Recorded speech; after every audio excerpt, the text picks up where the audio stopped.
This is the first time we've used this YouTube thing, so bear with us. Well, in the real meeting. Good fly. Everybody good? Mr. Gretz? Yes. Randy? All right, it is 6:32 on Wednesday, September the 10th. We are reconvening in open session. We'll start with the Pledge of Allegiance, followed by a moment of silence. Mr. Rittenhouse, would you lead us in the pledge? Sure. Pledge allegiance to the flag of the United States of America and to the republic for which it stands, one nation, under God, indivisible, with liberty and justice for all.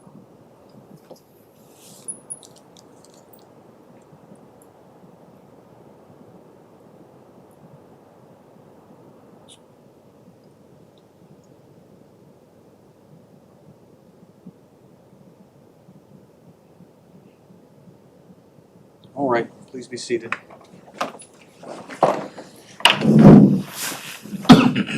Mrs. Kreitzer, can we have a certification in closed session, please? Yes. Yes. Yes. Yes. Yes. And I don't believe there's any actions coming out of closed session? Yes, sir. All right. Let's move on to the adoption of tonight's agenda. Would anybody like to make a motion?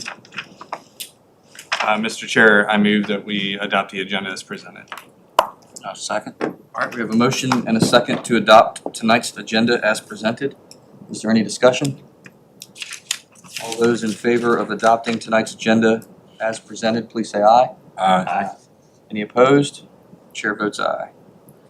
We are on to the consent agenda. Is there anything on the consent agenda that anyone would like pulled and voted on separately? Mr. Chair, because we have a new member amongst us, it would be smart or strategic to leave the minutes out of an initial vote so that they can abstain. Let's do 6A, C, D, and E, and 6B separately. Mr. Chair, I move that we approve the consent agenda items 6A, C, D, and E. That's review of monthly claims, approval of personal recommendations, and approval for 2 overnight trips. All right, I have a motion to approve 6A, C, D, and E. Is there a second? I'll second. And a second. Is there any discussion? All those in favor of approving 6A, C, D, and E, please say aye. Aye. Any opposed? Chair votes aye. Now on to 6B. The reason Mr. Kelly suggested that is because Ms. Sheridan wasn't at the last meeting, so if you'd like to abstain, you're welcome to. Maybe just a welcome to Ms. Sheridan for joining us. Is there anybody that'd like to move to approve 6B? So moved. Is there a second? Second. All right, I have a motion and a second to approve 6B. Any discussion? All those in favor, please say aye. Aye. Any opposed? Any abstentions? Aye. All right, chair votes aye. So 4-0-1. All right. The big thing tonight, recognition of Mrs. Christian.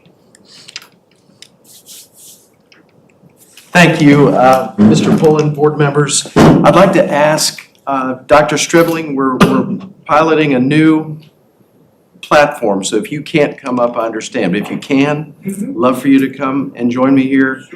And Valerie, we need you to come up. You got to help us.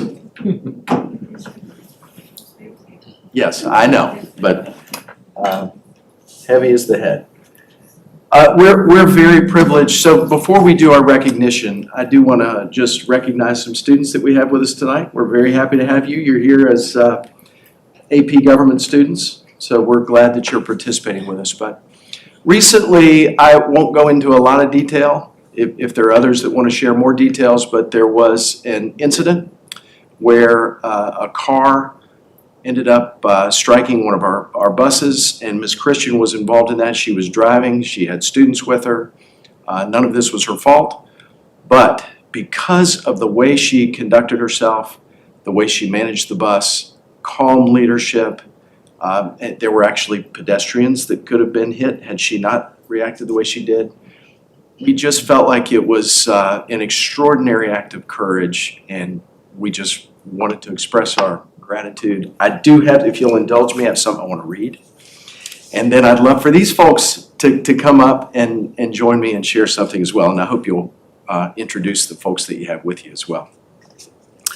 On behalf of the Fluvanna County Public School community and the school board and all the staff, we'd like to recognize and commend Linda Christian, one of our outstanding school bus drivers, for her heroic actions during a recent auto accident. Though the accident was not her fault, Ms. Christian responded with extraordinary courage, quick judgment, calm leadership to ensure the safety and well-being of her students. In a moment of crisis, she exemplified the highest standards of professionalism, care, and dedication to our community's children.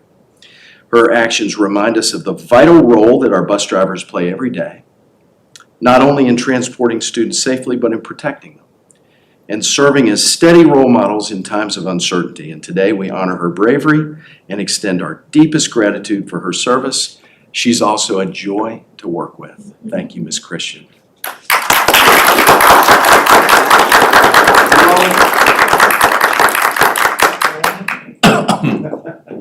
So we have just a small token that we'd like to share, and certainly if any of you would like to say something as well.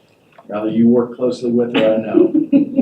But I will tell you that actually Linda has said, I hope I get a chance to speak. And I'm gonna let you take the floor because you had something you wanted to share and they can express it better than I can. But she knows she's loved. All of our team are phenomenal. I'm proud too. I'll let you step in and then we'll let her have the floor. Because Sure, I'm not sure what absolutely. she's prepared. I was here for support. I didn't prepare anything other than just being right here with her and tell her she's awesome. Absolutely, absolutely, very honored to be able to call you a colleague and how you handled yourself, just very impressive. So thank you very much, and I appreciate it. I appreciate this. Thank you very much, everyone.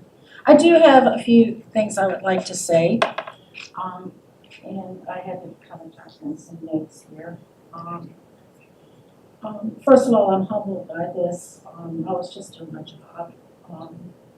I'd also like to extend my thanks to two parents that were waiting with their children ahead of the bus, and the way that they reacted when it happened and how they came running. One guy came running in sandals and his coffee cup. So that was pretty awesome. There was a guy that started following me at Kent's store, and he was behind me as I made multiple stops, and I thought, this guy just wants to get to work. He just wants to get to work.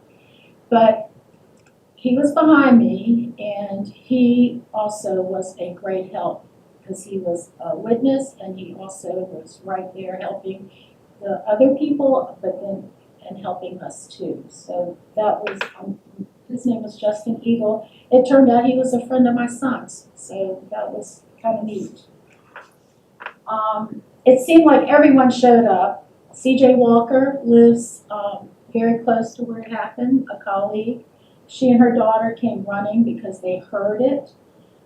Sarah Pullen showed up, representing the fire department next door, and checked on the occupants of the other vehicle and then checked on us. She told me to sit down. She said, I think you need to sit down.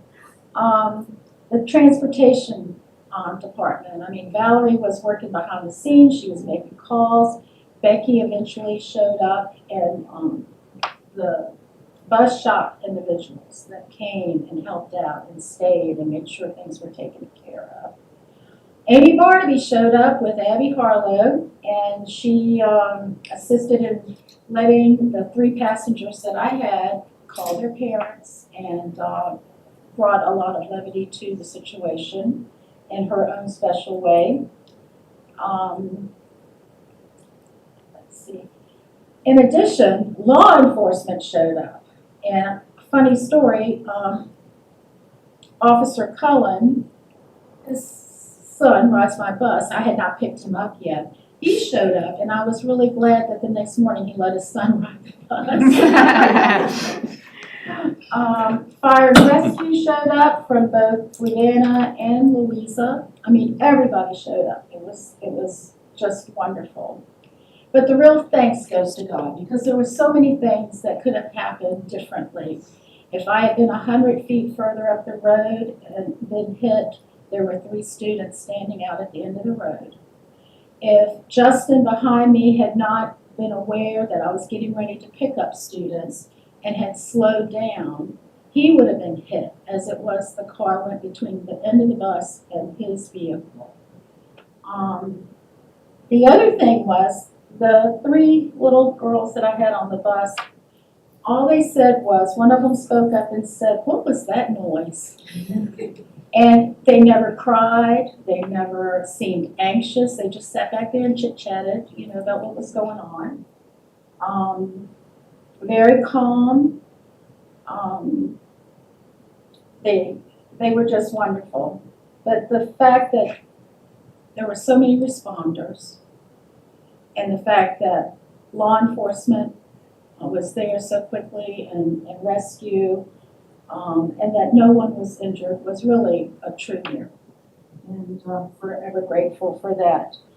And as a side note, I'd like to say that I told Valerie after this all happened that I would never complain about sitting through the annual training at the beginning of the year, where we have to hear the same thing over and over again, because when it happened, I knew exactly what to do. I didn't even have to think. It was that repetition that really helped with the whole situation. So I'm very thankful for that training now. I will not complain anymore. But thank you so much. Thank you so much. I appreciate it. To the extent that you're comfortable, can you introduce the folks who are with you? Sure. Erin Denby is a colleague of mine.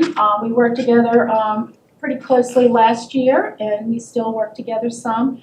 My sister, if you couldn't tell, June Perkins, her husband, Melford Perkins, and James is my rock. He's my rock. So. Welcome. Thank you. Can we get a picture with you before Oh, sure. board members? Linda, would you like a picture with the board? Or bring your family down? Yeah. Everybody. Family too? Yeah. Okay. Come on. Come on down, guys. Mr. Thank you.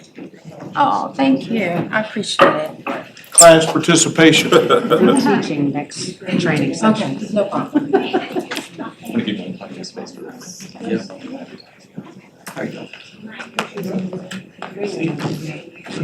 Ms. Denby, would you like to be in this? Come on.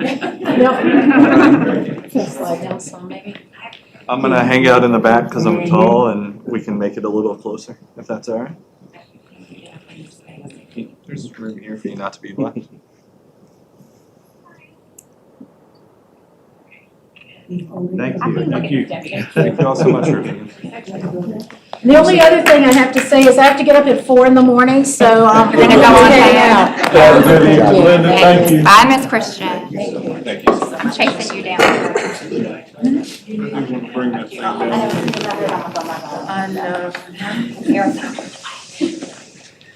Hey, Linda? Yes. The truth is, we have a policy at our fire department that people aren't supposed to drive their personal vehicles to calls. And everybody knew it was your bus because everybody knows the bus routes in the small town. And Sarah called me and was like, "I'm breaking this policy, it's Linda's bus." I didn't see what she came up with. That's right. It was my truck and she was driving it very fast. Thank you all. Thank you. Thank you. All right. We are on to delegations, review of school SROs with Sheriff Hess. Thank you, Mr. Pullen, board members.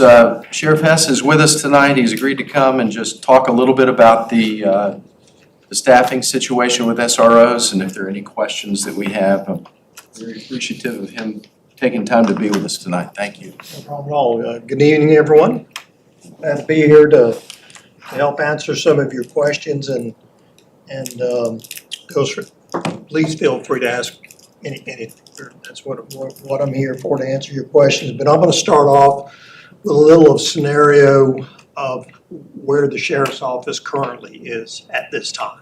It's not something that we just put out on our webpage on a daily basis, but I can tell you that the safety of the children in this community while they're in school, the teachers, the citizens of this community, as well as those visiting this community, is a priority at all times. In 2024, we were assigned a total of 43 full-time deputies and 3 part-time deputies.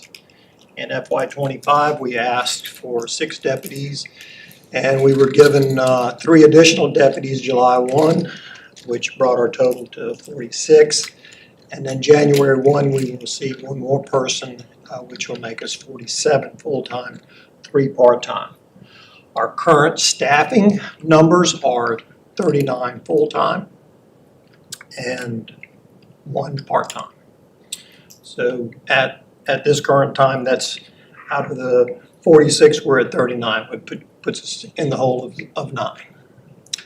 Currently, we have 2 assigned to the schools as SROs. We have 7 assigned to the courts. Courts are a mandated state function that we have to provide security for the courts, not just the court itself, but the judges. And with scenarios twice a week where we have courts upstairs and downstairs and as many as 6 to 8 prisoners, inmates, get it right, the old school. It requires sometimes 8 people and 9 people to run it, so we pull people from other places to make that happen. But the average court assignment is 7. We have never had 7 people on the road in my career here.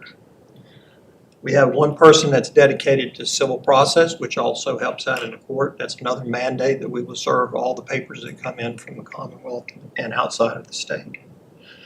We have 1 lieutenant that is assigned to oversee the SROs in the courts, and that person's job is to go back and forth wherever on a daily basis. If they're loaded in the courts, that's where he's going to be. If there's an issue in the school, he's going to float over in that area. We have 5 investigators currently and 1 lieutenant. We have 13 patrol in the patrol division, assigned to the patrol division at this time. And we have 2 ACOs assigned to the patrol division. Currently, 1 of those ACOs is in school, and the ACOs are also law enforcement certified. So when the other one gets out of the academy in December the 2nd, then they will have opposite shifts and they will overlap each other, so we'll have 7-day-a-week coverage. Sheriff, may I ask what the acronym ACO is? Animal control officer. Oh, thank you. Yes, sorry. I'm sorry.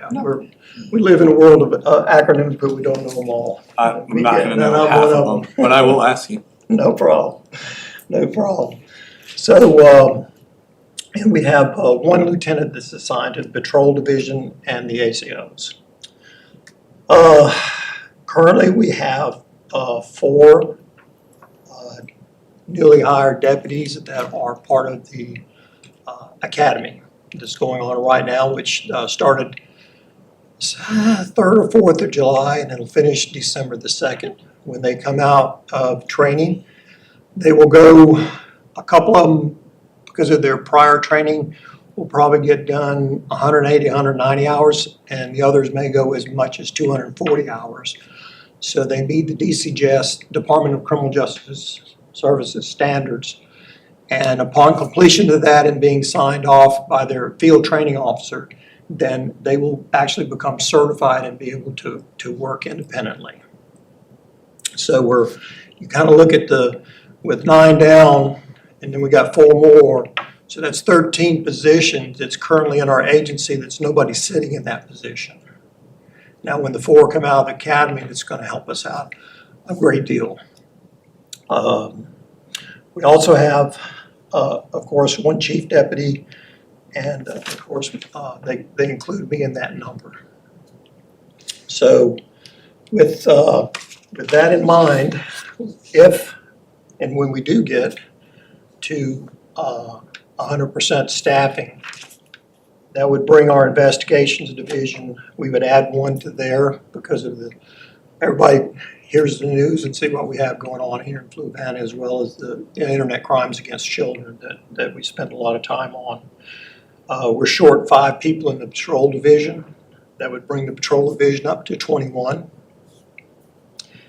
We would add an admin captain or lieutenant. We're currently 1 short. We don't have a captain at this time. We have chief deputy, myself, and that's it. That's admin. So we're kind of doing all of that. We're fortunate to have 1 part-time person that has a great deal of experience, and we can give him just about anything, and he's able to jump right on it and help us out. So we're not as shorthanded in that area. And then, of course, we would be back to our staffing of 5 SROs. That's our goal. The issues we run into are pretty much nationwide, and that is the people aren't putting in applications. We've got a few, and it's going to be like the 4 we sent to this academy. That's the most we've ever sent at one time. And you know, if we have to recruit new people that live locally and want to get into the career, that's what we're going to do. We were fortunate. We have gone to other agencies and got people, and we're looking at a few others. We're like everybody else, we're working against the numbers. You know, the city of Charlottesville has gone union now. Their salaries are way above most everybody's, including the surrounding areas. The only agency that I know that is 100% staffed is UVA. We were at training with Chief Longo. And Greene County is down 1, which is rare. But Greene County has a great hiring process where when you come in, this is the starting salary for a deputy that is certified, and meaning you're ready to go after you have a couple of weeks of field training as to how that agency does business. That person can go in there and start working. For every year of service, there's a percentage increase in your salary. And that's one of the things we're working on now, is we got people with a lot of experience making the same amount of money as somebody with a lot less experience. So that's and we need to set a standard where when you bring somebody in and they have that experience here in the state of Virginia, and we make a different exception if you have somebody from out of state, but it's the years of service, and then it is law enforcement.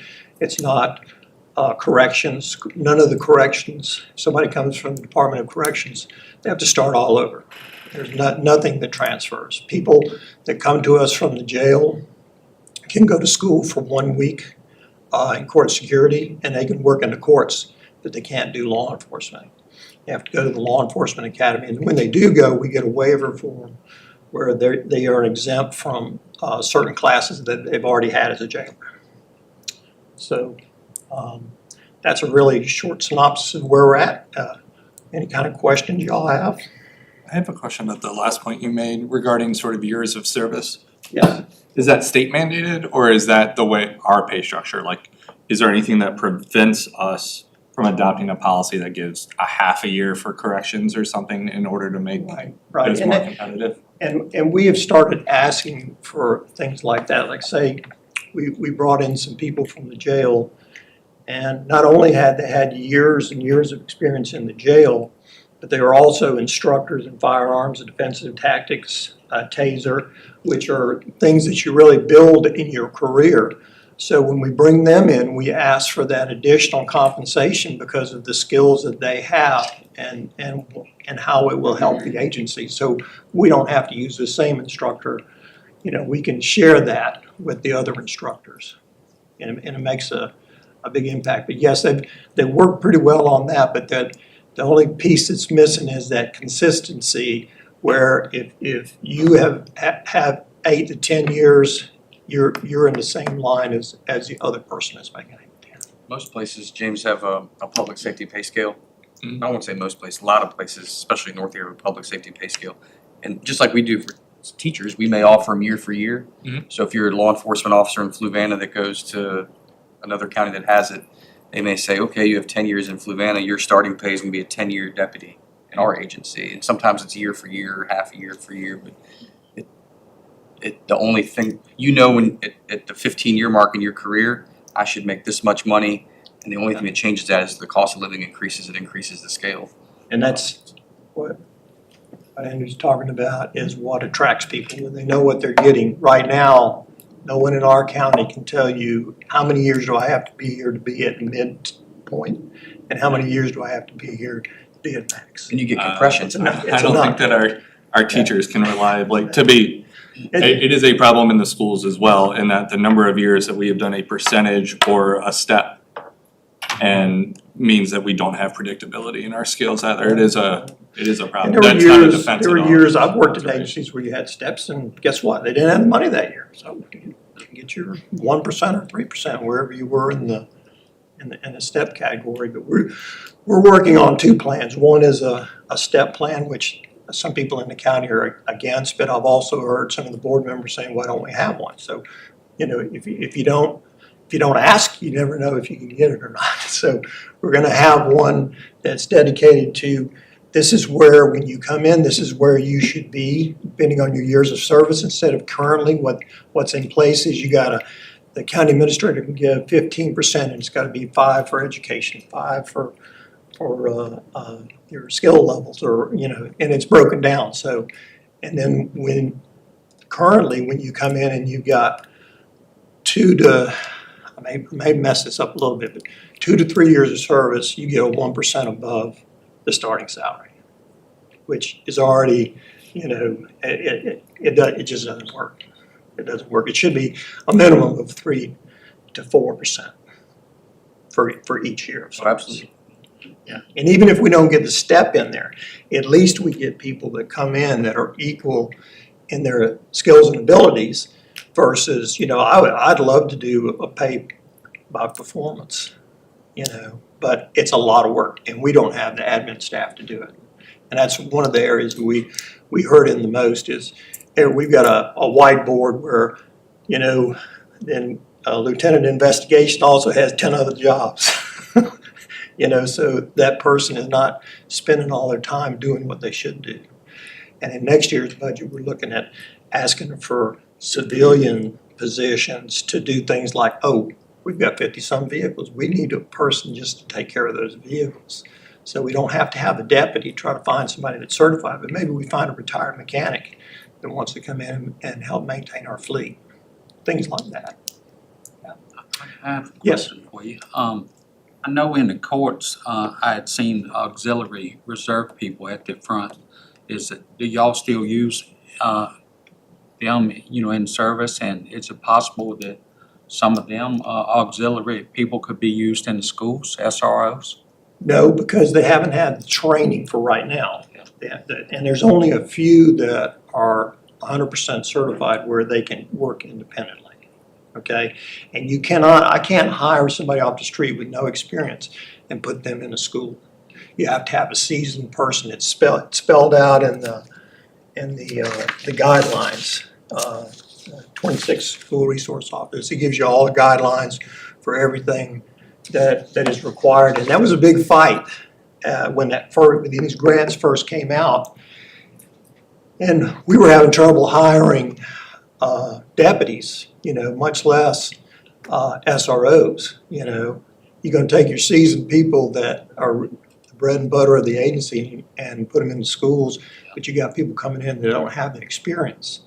So it's kind of a mixed bag. But the person that works in the school needs to have experience. I would say at least 3 years. Yes, yeah. You gotta have that.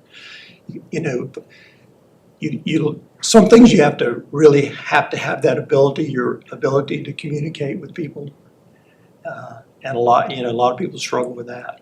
Yeah. Are there any, do you all ever employ part-time deputies that have retired from their existing Yes. career? Yes. And One of the biggest faults and that struck down is a deputy, I can't retire. When I retire, I'm an old man, I'm gonna retire. But I don't know why you ran last time, homie. you take somebody in their 50s that has 25 years of law enforcement, they can't come back and work for me part-time. They will not allow them to. So they're capped at a given year and or We're age? capped at 29 hours every 2 weeks. And my part-time person, and we've got another one, we're waiting on a salary, and we have another well-seasoned 30-year veteran that wants to come and work for us part-time. You know, and they know that what they're learning, but they're also somebody you can say, oh, we're short over here today, can you do that? Yeah, I've done that. You know, not a problem. But if the state would change that standard, I was in class several years ago with 6 deputies from LA County. And he said the only way they maintain their staffing is when people retire, you wait 30 days, and you walk back into the office, and you look at the vacancies, and you pick the one that you're qualified for, and you work that job until they hire somebody, and then you come back in there and look at it again until you find another job. And they said they literally have, almost 1,000 jobs. So it's 14 But hours? that's the way they survive. But here in Virginia, you cannot do that. So that's 14 hours a week, which isn't enough for a SRO. Certainly not a full. No, right. Now, there are some exceptions with the SROs with that, but we've had one person apply as a part-time for that. Matter of fact, the most we've ever had is 2 part-time people since I first started here. When I first started here, we had probably 5 or 6. Any other questions or? So if you, I'll keep asking just a couple more if that's cool, Eric. So you'll have, hopefully, knock on wood and all that, 4 graduate from the academy. Do you anticipate any of those being able to serve in the SRO capacity, or is your other 9 headcount? It could very well. Overwhelming. It could very well. This is the status we've been on for almost a year. When we get somebody, we assess where that person is needed the most. Right now, we don't have a captain because I don't have a position for somebody just to sit in the office. I got to have people that can go out and work. That's like the lieutenant that's over the SROs and the courts. He doesn't sit in the office. He's either in the courts or helping out in the school. Same thing with the patrol lieutenant. He comes in and does his minimal paperwork, his timesheets and stuff, and that person's out working weekends whenever we're short with somebody else. Yeah, and is overtime a viable option to help alleviate any of this, or are you guys at capacity related to overtime?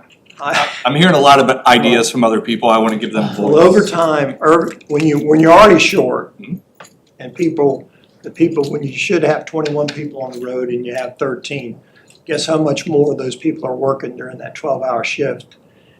We had to do away with our DMV grant money, which is going out writing summonses and seatbelts and DUIs, and they made a lot of extra money, and it's paid for by the state because nobody had the time to do it. People are covering other people's shifts. I mean, they literally, I got a thing that came up, there's nobody to take my place, can somebody switch a shift with me? So, yes, our overtime is crazy. It's about the investigations in the last 2 weeks. I really don't want to see that on Friday. That's going to be a terrible overtime summer, but we've had a lot of unusual things happen. Are there things that the schools can be doing, or ways that we can better support you all in the way that you serve us? No, let me tell you, I don't know any better way we could operate. We were all on the same page. We communicate when there's a problem. We press release. We do those things together. No, nobody's left out. I came to Dr. Kretz this summer, and we. I said that this is the bad news. This is where we're at. And, so we're always communicating. Plus, the lieutenant has to be checking in with all the schools, as well as the safety meeting. Yes. I understand the law allows the schools to hire a school resource officer if we were. We helped them write a grant. Aren't there 2 safety officers? Oh, I mean, we're allowed to hire a actual officer. The law allows that. That I don't know. If I did not handle that project. That was Captain Hill has been the the liaison with this project, and then Lieutenant Green has taken over that, and he's now the designee for that. But I imagine if you went on there and looked, it would tell you what you can get. Yeah, I think the state code allows for the school system to hire their own law enforcement officer. I guess my question for you is if we were able to fill those roles somehow via the school system, I know that would, especially if we offered something different than your current school resource officers were getting, and in terms of salary, that would be, I guess that would complicate things. But would you be opposed to working with us on that if we were able to come up with some kind of plan to bridge that gap? Right. No, any plan that makes things better, and trust me, we have been thinking way outside the box, but we have our limits. And we turn down people that we could take a chance on, but, when there are enough flags, you could just, you want to cut your losses before you really have a bad loss. I was with some DWR officers today at a training in Pleasant Grove, and some from the Park Service. And they have, kind of like you mentioned, the DMV grant money. They get some funding for like Lake Anna and park stuff. And I was curious if we couldn't put, those are some of your best law enforcement, our most experienced law enforcement officers. I wonder if we couldn't, it's outside the box, but I wonder if we couldn't use them on their days off or some kind of MOU with Department of Wildlife Resources or another agency. That's something you would have to pursue with their agencies. Would you be willing to work? Oh, I'll sit down at a table and work on anything, and if it works, it works. If it doesn't work, it doesn't work. Even if it just puts them in their car in the parking lot. The one thing about the deputies that are on patrol, they have to do select patrols through their sector, and part of that now is driving through those schools and the parking lots and stuff like that. Yeah, and keep in mind that during the day when schools are running Monday through Friday, our investigations division is in the county somewhere or in and around the office, as well as the 3 admin folks that we have, and and we're pretty close to the schools. We've got, especially the high school, we've got a great response time in there. So. Any more questions? Yeah, I just have a quick question. I'm the new person here, so I was trying to get myself up to speed. And you mentioned some grant guidelines earlier. It's my understanding we currently have 2 grants through DCJS That's for correct. officers. Are we currently in compliance with the guidelines of that grant? Yes. Because when I pulled them up, it looked as if it does not allow for splitting an SRO between more than one school. You'll turn to, And I communicated with them directly, and the director's we assistant wrote me back and said they have not heard directly from Fluvanna County about making changes to noted assignments. not since the summer when we just had the 2. There has been no changes, no. Well, but they're not full-time at Central or Carysbrook. Here are the 2 things that fall under that. Restrictions. The grant funds are to continue SRO positions to be funded in part by the SRO grant fund. No, funding is for a position, not a specific school. And here's where that state twist comes in. It usually comes in and everything, but then they say under Section 4 under application requirements, each SRO must serve one designated school. In other words, you designate that person. This is your school. But also it says here, but may provide assistance to other schools on a limited basis. Right, but you need to seek a special condition because that's not within the guidelines. I wrote them Well, specifically about this situation. I'm not quite done. no, And I received communication back saying, we have not heard from Fluvanna about changing the noted assignments. we have We not would changed the sign. we would probably make an exception for a limited basis, short period of time, if they requested it. They have not. So I think if that's something we're gonna do just to stay in good standing with the grant guidelines, we probably need to go ahead and be transparent and let them know that we're seeking to make changes and the time frame for which we want to haven't have made them. changes. We are doing the limited basis. But that it's not permitted. I mean, I've Well, why is it in their guidelines? sir, I have a FOIA with them. Okay. It's not permitted. Well, if. And they're if- telling me they're waiting for your first quarter report, which is due Right. October 15th, and for your first drawdown to see if you actually utilized funds in a way that, wasn't permitted. It would be, they're also telling me it's highly likely they would approve a change in a noted assignment, but you haven't requested it.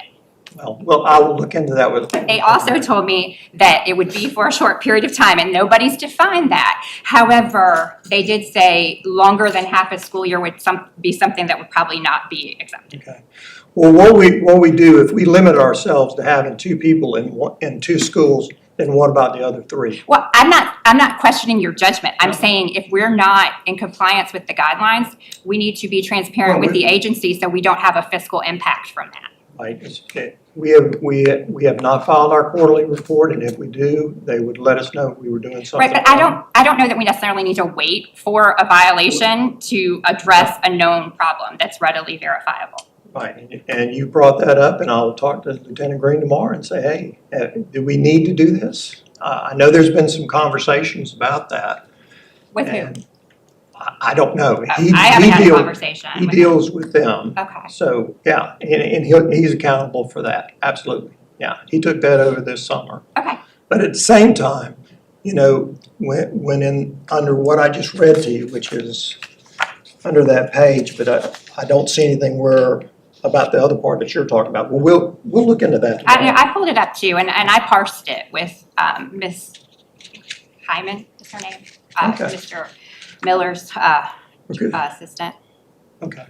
Well, the whole part is that if they don't allow us to do that, then the other schools only get the drive-bys in the parking lot. I'm not saying limited service. I'm saying I think our best bet is to ask for permission, not forgiveness, and go ahead and just say, this is where we find ourselves, and let's go ahead and document that and let us, tell you what our plan is. Well, it will be documented in the report, and I will have him follow up with them and let them know here's our quarterly report, and this is what we're doing, and this is why we're doing it. And how long can we do it? We'll ask that too. Right. We'll find that out. I mean, we just want to do what's right for everybody. I mean, the other option is just to give up the grants and have. Well, or, Yeah.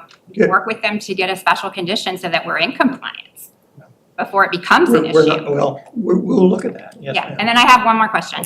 So everybody is experiencing staffing shortages and lack of quality applicants and budget shortfalls and whatnot.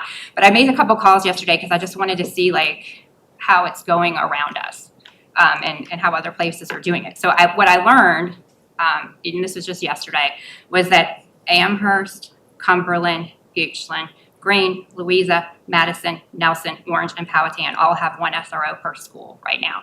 And that Albemarle has 4, but they have 21 school security officers. And I'm not familiar enough with the definition to know, obviously one's a law enforcement officer, one's not. I don't know what the difference is.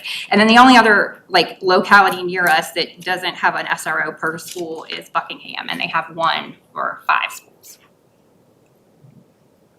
And that's as per talking with dispatch and then lieutenants that are in charge of that division, and then Albemarle County has their own security director.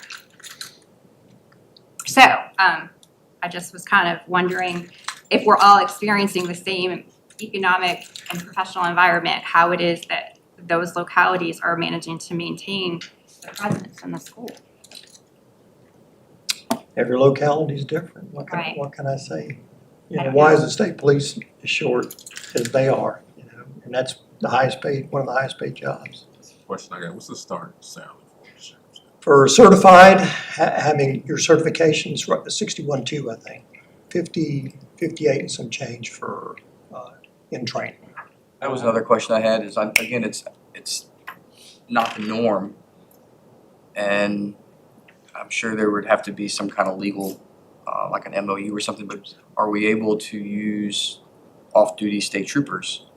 And if I guess my question is, we talked about. I don't know where that is going on anywhere, I can tell you that, but it's not, like I've told you, we've been thinking outside the box. How can we get by some of the things? And we're looking at it legislatively too, to try to get the bill back in where we can rehire people that have retired. and there they might be come back to work and they can still draw their retirement.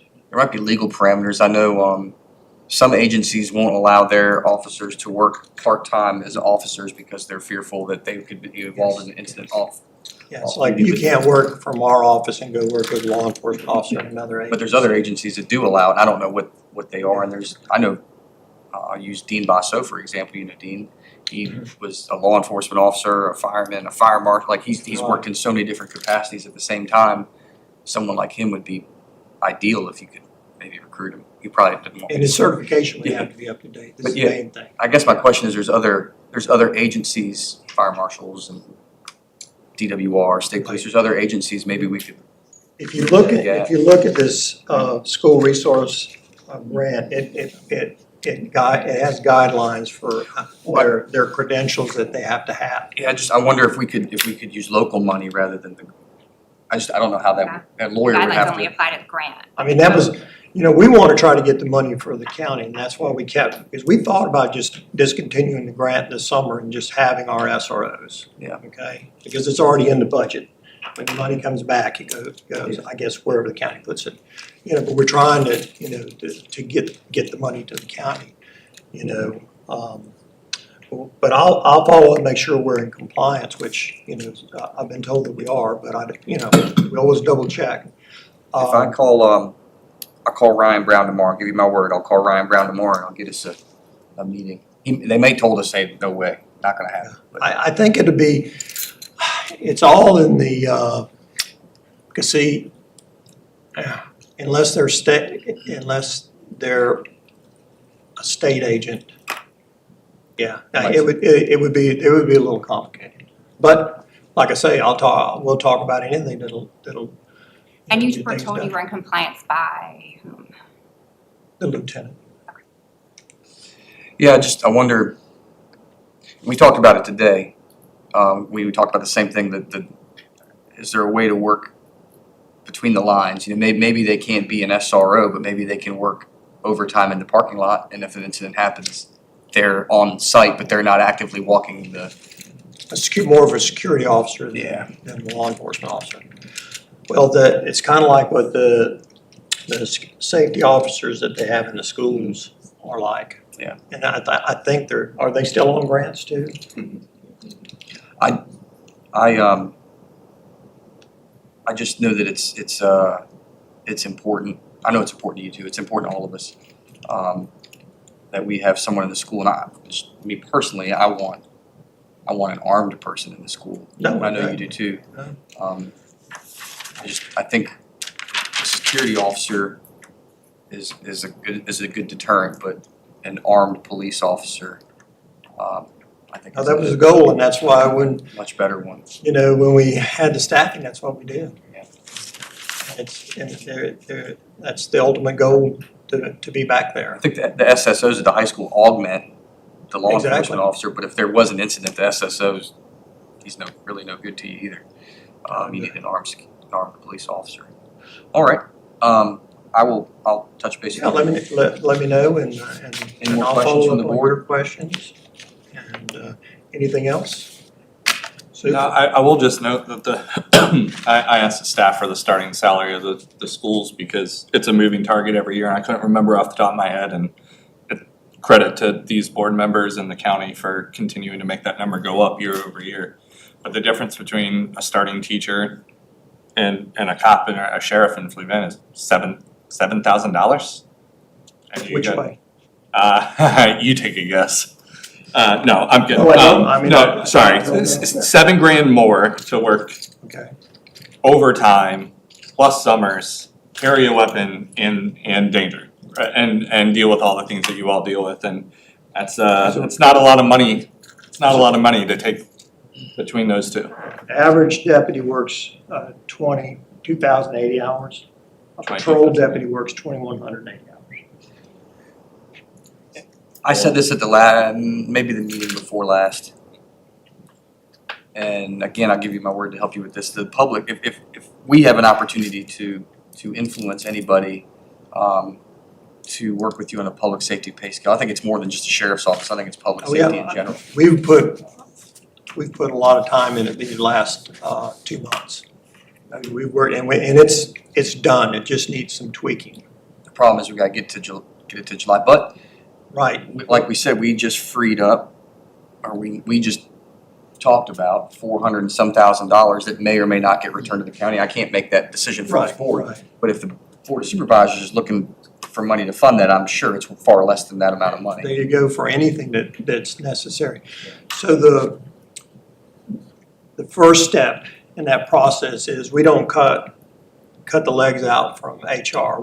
Our first meeting will be with HR and the county administrator saying, this is what we're gonna propose. We'd like to propose to the board. What are your thoughts? What do you think? What did we do right? What did we do wrong? What can we do better? And when we all come to consensus. It's hard for you to do that though when HR Well- keeps changing. Too. Yeah. You know, once we have some kind of agreement, then, you know, my job would be to go to the board and to present that to the board and tell them why we need it. Yes, I agree. but we all, you know, we don't cut anybody out, so, like, because the first thing they're gonna say, well, does HR know about that? And if they go, no, you've lost your credibility. So it's, like I say, I would think next week we probably get the little bugs worked out of it. And then we'll set up a meeting with them. We had a meeting with them today about a couple other matters, and we let them know we'd be getting back with them. Any other questions? I just appreciate your partnership. And you know, any of y'all, I have one phone number. I think everybody's got it. If you got a question, call me. I don't answer Facebook. I don't get on there and do all that junk. But if you got a question, ask me. You know, and FOIA is a good thing too. If you don't trust me to give it to you, FOIA, you know. But if you don't trust me, then there's a bigger problem. But thank y'all for your time. I appreciate you coming, thank you. Thanks, Sheriff. I don't necessarily think FOIA is a lack of an indication of trust, but it does start a clock. So those of us who like timeliness, you know, tend to utilize it. Know all about it. That I'm not a fan of and would not vote for this board to hire armed guards or to employ anybody whose job it is to carry a firearm. We're not a sheriff's department. Obviously, the path of least resistance and smoothest way forward is to do whatever is necessary to ensure that our sheriff's department have the staff they need that they can share with us. I can tell you that if it ever came down to a vote here for us as a school district to hire police or law enforcement officers, that I don't believe that we're in that business, and I would not support that. I'm gonna make a few phone calls tomorrow and, like I said, touch base with the sheriff. Would you mind looking into other school districts that may employ their own? Or See what I can find. see if I know that I read that the law allows it, but I don't know the intricacies. Could you do a little exploration on that? I spoke with somebody briefly at Delegate Garrett's office, and I think there was a mention of a recent code change that allows retired troopers Yeah. to serve in that capacity. And I did speak with somebody at Virginia State Police who said that they do have a list of retired troopers that they could make readily available. State police does? Yes. Okay. I was told the same thing, that you could pull from those Yeah, we're troopers thinking out of the box over here too. that retired in less than I 10 have years. two 6-year-olds. Yeah, if they can work through the sheriff's office, that's ideal. I can't even imagine the legal and insurance implications of us and them being responsible for armed police. That's just a. Yeah, plus it's an alignment nightmare, like Mr. Pullen alluded to earlier, you know, like if there's a different pay scale, but you know, that's just. If we pay And one, conflicts between who's in charge on a given scene, if they're not employed by the sheriff's office, it is tidier, safer, and better for our community if our SROs are sheriff's deputies. I'm sorry, I'm new to this. Are there larger buildings or spaces in our county where there are more people gathered at one time, Monday through Friday, than our schools that anyone can think of? No, and how many kids are at Central? About 750? A little less than that. I Okay. believe it's, what is it, It's in the 680? membership and attendance. Yeah, I should probably. know that, I'm sorry. No, I'll pull it for you though. Oh, yes, with pre-K, sorry. Okay, so about 750 maybe, and then Carriesbrook is smaller, I think it, maybe. I believe she knows the answer, she's making a point. I really don't know the answer. I mean, I Nikki, suspect if that. you genuinely want the answers, Central 683, Carriesbrook 495, the middle school 744, and the high school 1455. Yeah, and I mean, I really can't think other than the prison of where we have 1,000 people in one campus in our county. So I really hope we can pull together and make it a priority. Well, the prison has armed guards in there though. Well, they also have some residents who may be able to handle their own business a little bit more effectively than, kindergartners. So, All right, we're gonna work on this, and it'll be my number one priority before I leave, to work with y'all and get it done. One way or the other. If it's helping the sheriff, it's helping the sheriff. If it's doing something else, we'll figure it out.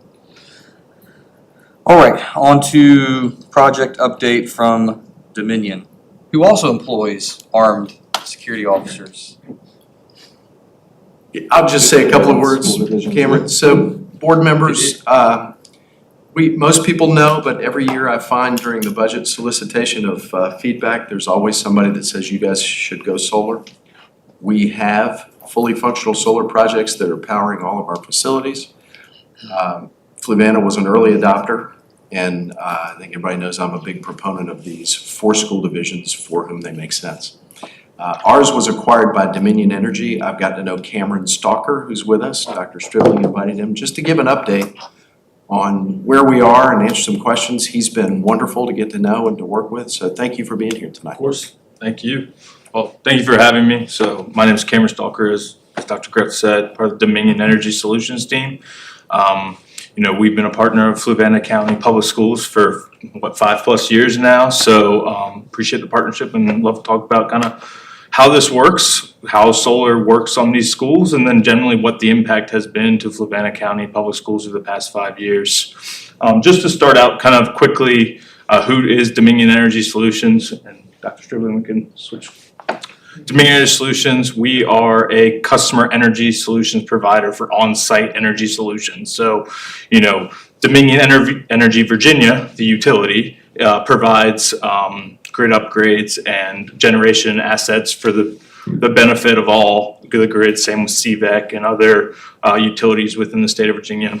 Our group, which is not part of the utility, provides customer on-site solutions. So our solutions are for the specific customer, Fluvanna County Public Schools, and we do things like solar, on-site solar PPAs, EV charging, battery storage, and even energy efficiency. Wanted to start out with a couple statutory concepts that allow for us to do this solar PPAs for Fluvanna County Public Schools. The first one is solar power purchase agreements, and the other one is net metering. We'll start off with kind of what a solar power purchase agreement is. Really, a solar power purchase agreement is a financing mechanism.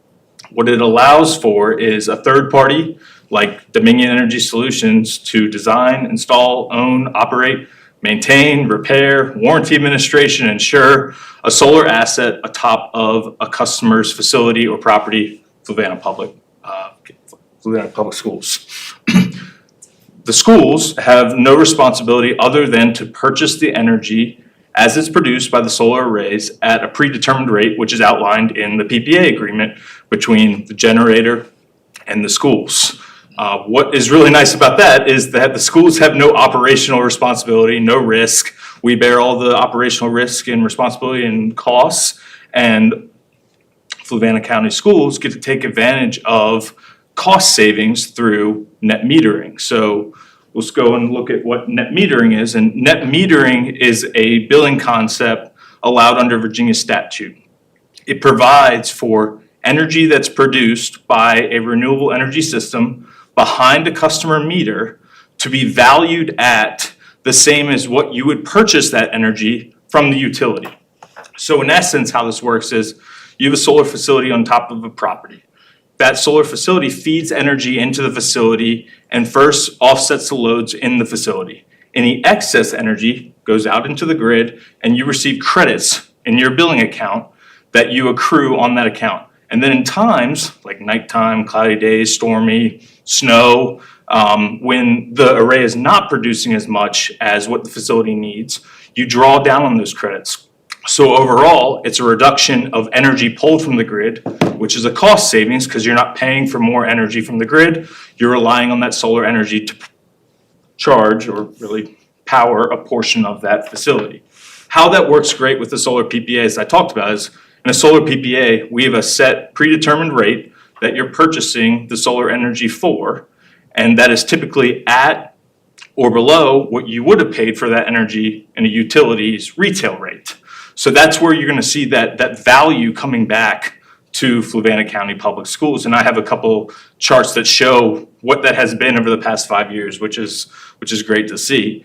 But starting off, just want to talk a little bit about, the scale of what Fluvanna County Public Schools has already done this at. So Fluvanna County Public Schools has 5 solar systems across 4 schools. So we have 3 ground mounted arrays and 2 rooftop solar arrays. 3 megawatts in total capacity, as Dr. Gretz said. Fluvanna County Public Schools was an early adopter. They really were able to get in at an early time and begin seeing value from these solar arrays and have subsequent years of value with another 20 to 25 years more of value being provided in.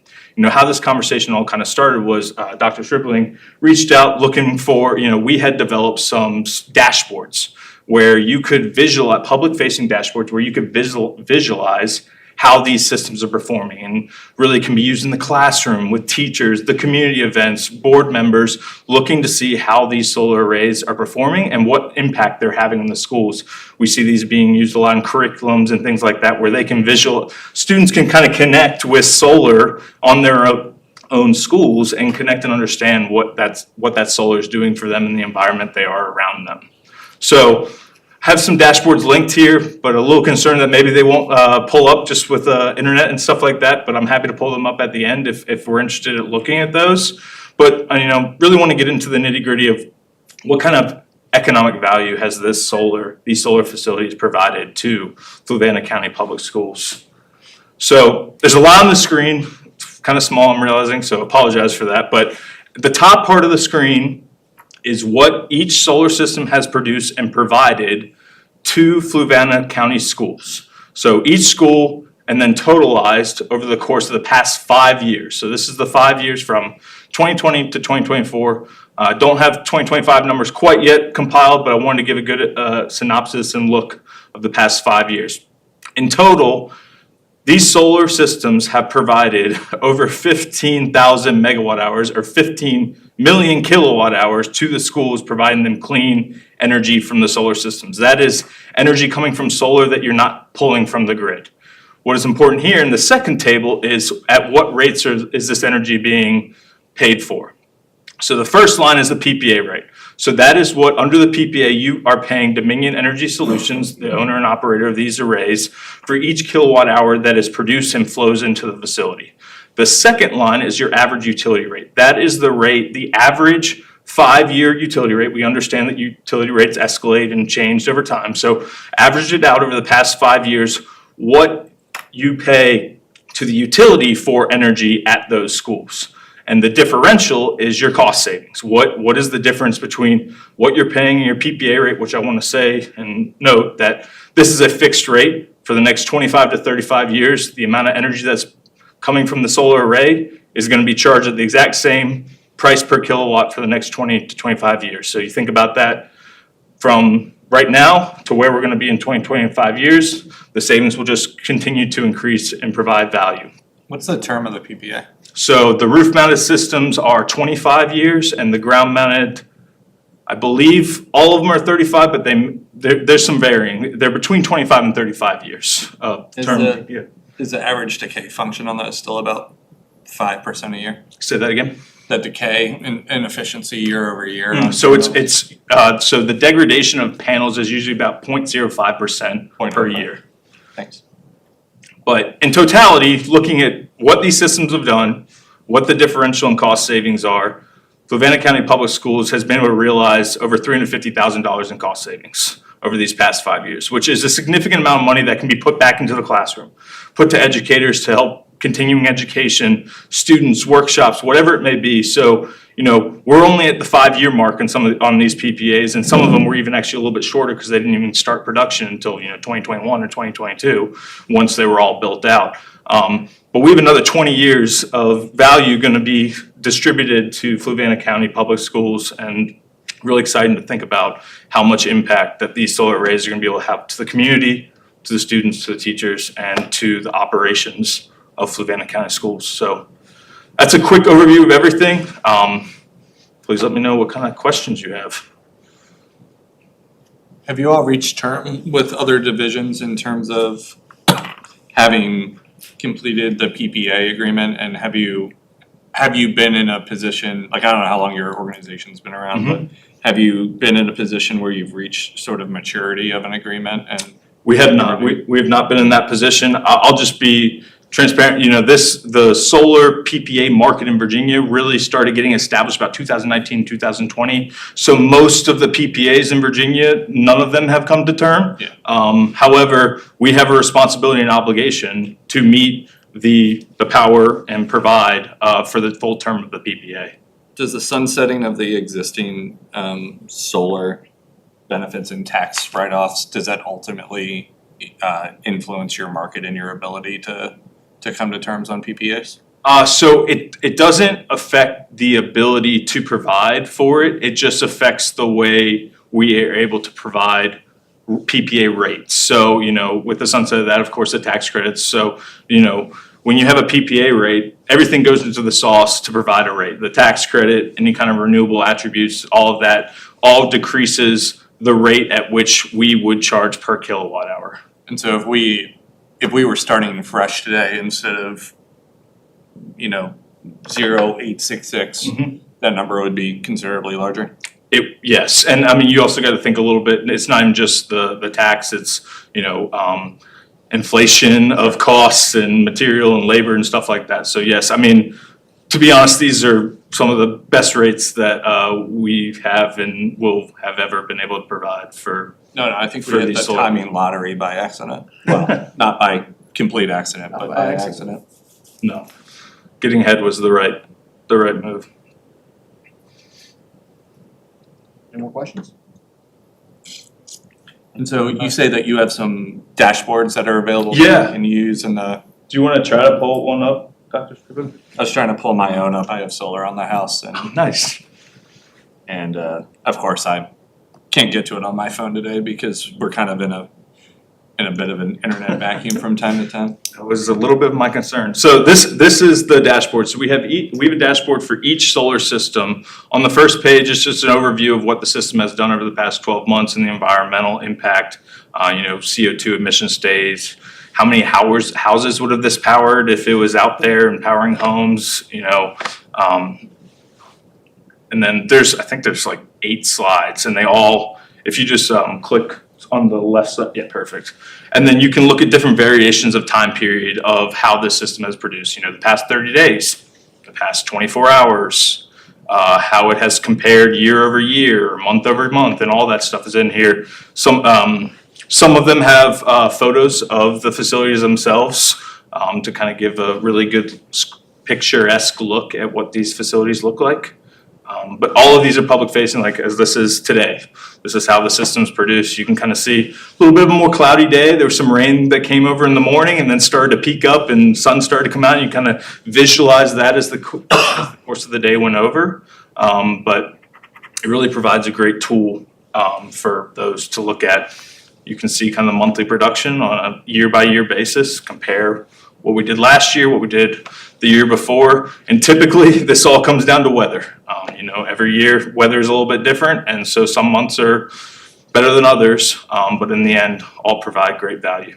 Do we have anybody that's responsible for sort of monitoring? So like in my 5 or 6 years of solar, I've lost maybe 2 transponders, and so that means that I got a solar panel that's not operating in the interim. Do we have somebody whose function it is, or a person that monitors this to make sure that all the panels are operational and So we have dedicated teams that are monitoring these sites consistently. We have alarming and alerts set up, so we're getting triggers if anything is to come up, anything goes weird, respond to site if we need to, if there's any necessary thing. We also perform annual inspections, preventative maintenance inspections, where we're going out there, taking pictures of the site, testing things, making sure that the system is operating the way that we expect it to and want it to, and make sure that it provides the most value to Fluvanna. I mean, we have a vested interest to make sure that the system's performing, because if it's not performing, you're not saving money and we're not getting paid. So we are very in tune and very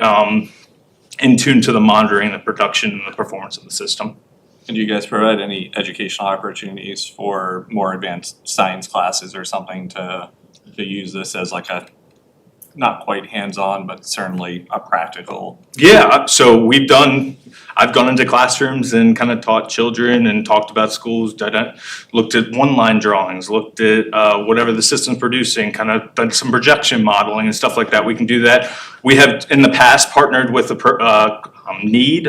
National Energy Education, I'm missing the last word right now, but we partnered with that organization a lot to provide curriculums to schools and stuff like that. So that's an opportunity that, we have done before.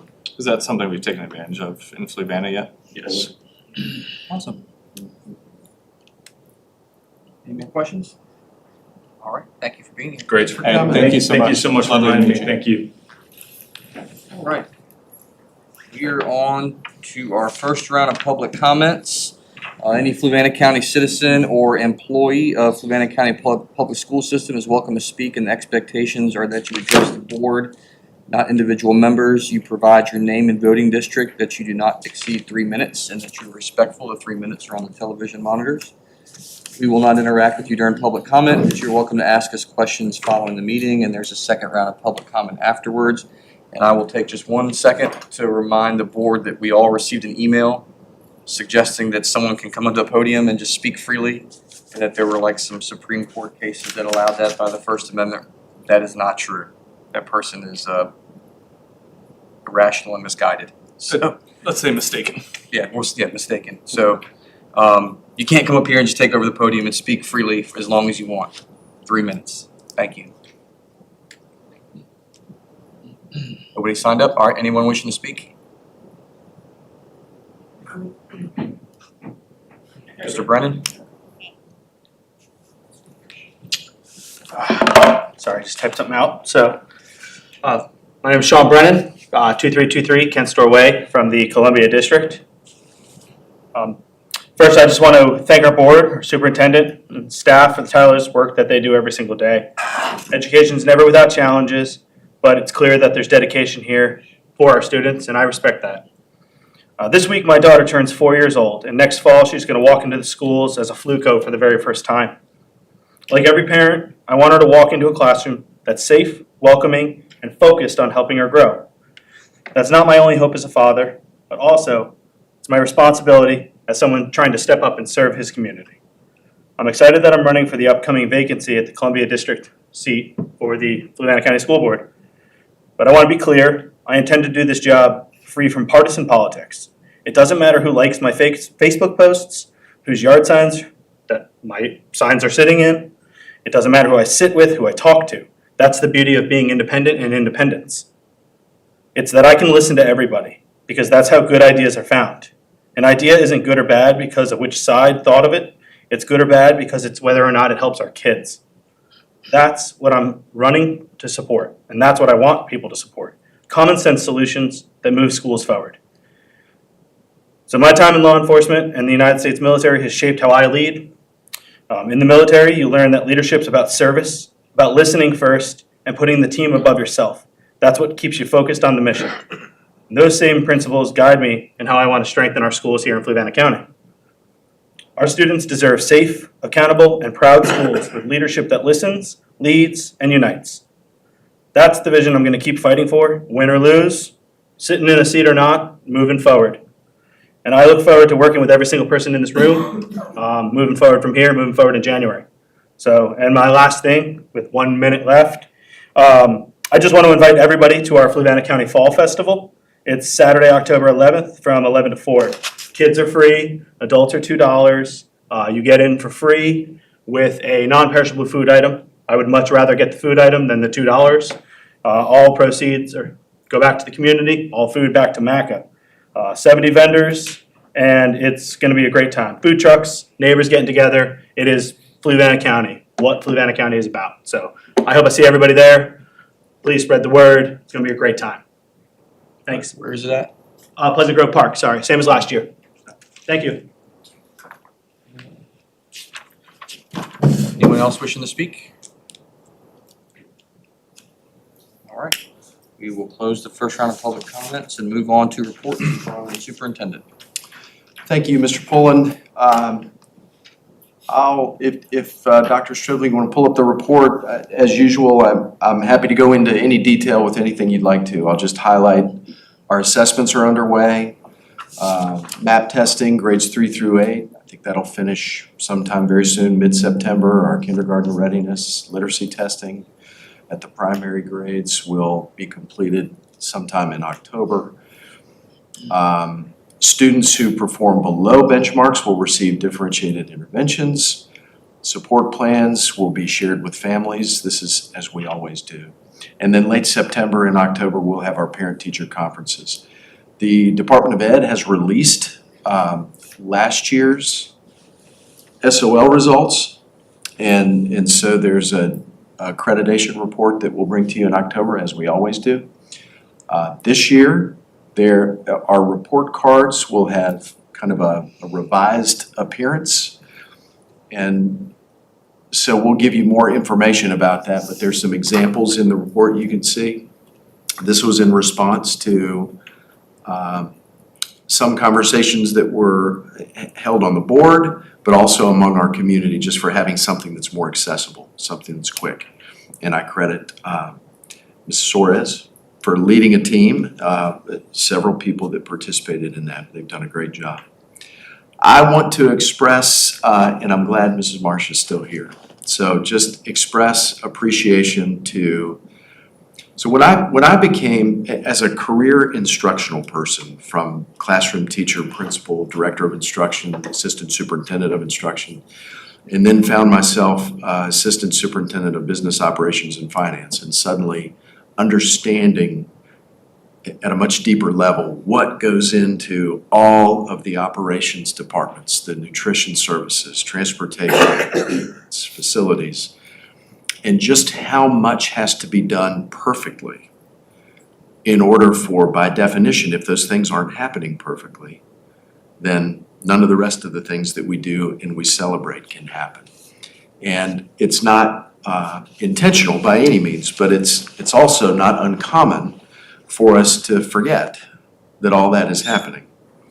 And so I just want to commend our transportation folks, Ms. Marsh, and our nutrition folks, 50-some thousand meals served. Both departments are down staffing-wise, and they're just doing an exceptional job. So I put some data in there, but I just wanted to mention that. They really are phenomenal, and we appreciate everything they do. Lots of opportunities in there for you to engage with the schools, things that are happening. Special thanks to the high school. PTSU's partnered with community members to provide scholarships that many of our students are able to take advantage of now to fund the cost of the fees associated with the SATs and PSATs.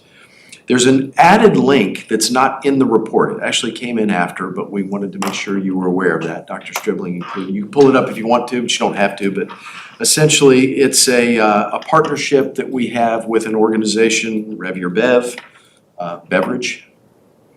And it's basically about providing clean water to students and making sure that we have opportunities to do that. And if there ever is any if any of that is ever in jeopardy, that there are opportunities that we have to provide clean water and things to drink clean water out of for students. So that's included in there. I think this is a partnership that we've been asked to consider for a while. It's one that we've begun. I think the next step probably will be considering a student club at the high school related to this, but this is brand new. Anything you wanted to add, Dr. Stribling? I don't know if I We're communicated excited that well. about it. And next step would be a possible club at the high school, so promoting water. So, Can I ask a quick question? Yes. Sorry, and I haven't had a chance to read this in particular yet. So is it about having access to clean water in the buildings? Is it about access to clean water at home? And like how large, like how do we size the need? Like how large is the need for clean water in Fluvanna right now? well, that's a great question. I mean, unmet need functionally. I don't think we have an unmet need. I think this is just making sure that we have vehicles if there ever is a need, and promotion of students consuming is clean water. Anything you want to add to that, Dr. Stribling? Schools, and there is no metric, it is more promoting the consumption of water. The partnership, even before the club will be initiated, they will more than likely be donating water bottles. We already have all those mediums to assist children as they're at school, but it's more of a promotional, pushing the use and consumption of water. Awesome. And we have a wellness committee, as you all are aware, and this is a recommendation that kind of came out of the wellness committee as well. Do this. The only other thing I'll mention, and then I'm happy to answer questions, is typically, I meet with a staff advisory committee representative of all the schools, and this year we've included operations folks. And I publish those minutes, my responses to their questions on a website, and we link that here. Those responses are done. I always send out my draft to the leadership just to make sure that we're all on the same page with my responses, and that's where that is now. So if you click on that link, you will not see the responses, but by tomorrow morning you will. So I just want to make sure that you understand that. Sometimes it takes me a little longer to research the answers than others. But if you click on it and you'll go to the website, but if you go to the minutes, you won't see the minutes, but you should tomorrow. Anything you'd like me to go into? Anything I didn't mention? There's obviously budget-related items in the report, but we're going to go over those during the meeting, so. All right, how about VSBA policy updates? Okay, policy updates, first reading for September. And again, if there are questions that you have or any that you'd like to spend more time with, I'm happy to do that. There really are not, when I say substantive, don't mean they're not important, but the changes in these policies, the revisions are semantic. They're turning paragraphs into bulleted lists. Most of them are code references, and when there is a code reference that changes, all of the policies that have that code reference, then you have to adopt a new policy, even if it's just to add that code reference. The only one I would call your attention to, unless you want to talk about any of these, would be policy GBLA, I believe it is. And just simply because that requires the superintendent to develop it's GBLA, third-party complaints against employees. There's an addition there that essentially just requires that we establish regulations, and we're working on those. I would bring those to you next month so that you could review those. I just didn't want that to be lost, that if you adopt this, I need to put those regulations together, and then you'll need to approve those. Are there any of these that you'd like to go into, or any questions that you have about them? So will you need board approval related to regulations for complaints against employees? So like we need to take that as an action item and. Ms. Kreitzer, we usually do that, correct? Does the board take action on all of the regulations? Just clarifying. So I'll just notify you that I don't think we've done those news since I've been here, so. I have just one question, Mr. Gretz. Certainly. Policy JCB, very persistently dangerous schools. Do you know what persistently dangerous schools designated by the Virginia Department of Education there are? Do you know which ones they are? I don't know off the top of my head. I was just curious. There is a list. That is something that was established several years ago and really wasn't revisited until this past year. So, no, I can't tell you off the top of my head. I've never been in a division where there is a school that is designated, but there are some. And the implication of this is that there's legislation that was recently revisited that essentially gives, if you're in a division where there are other opportunities, if you have 4 high schools, for example, and one of them is considered by the state categorized as persistently dangerous, that you have the ability to move your child. Thank you. You're welcome. All right. Ms. Suarez, budget update? Sure. So for FY '25, kind of the highlight is the difference between the available budget and the unrealized revenue is going to result in a fund balance anticipated just under 450,000. That's included in your FY '25. For FY '26, I'll highlight there wasn't a non-local carryover request submitted to the county last Friday. I've been working with Mr. Dahl. It is over the 1%, same as our carryover last year. So we're working to advertise to advertise for a public hearing. And then I would highlight. Did you want to just explain the 1% carryover of the construction? Are you doing that? Sure. If you wanna pull up the carryover request. Which one? It says the non-local carryover request for that one, third one down. The appropriation? So if you scroll down, you can see the total. So those are non-local carryovers. So state and federal grants that we're able, or funding sources that we're able to carry over, and it does. The total amount is greater than 1% of the county budget, so we're required to advertise and then have a public hearing since it exceeds that. And it's because of that huge amount of school construction fund. Do we know what day that hearing will be held? Not yet. We were waiting for kind of consent from this board, and then he and I were gonna work to. Totally. I just want to make sure I put it on my calendar so I can do that. I didn't mean to interrupt you. And then for FY '27, so the Board of Supervisors budget calendar is available, so we have in your packet for review, and then hopefully approval a draft for our FY '27 budget calendar. The biggest thing would be we might want to go ahead and pick an October date. Last year you all waited till January, and seats on the board field to pick those January dates, but I don't know if you want to pull up the draft calendar.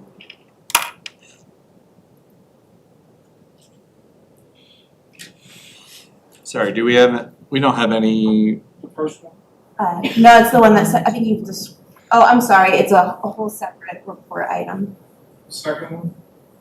It's, I can't see the curtain, no, like a separate report item, so it says over. it's item It's D, the Don, next Thank one on the you. left. Delta. Thank you. Yep. So none of these are in the current calendar year, right, that we need to schedule ad hoc?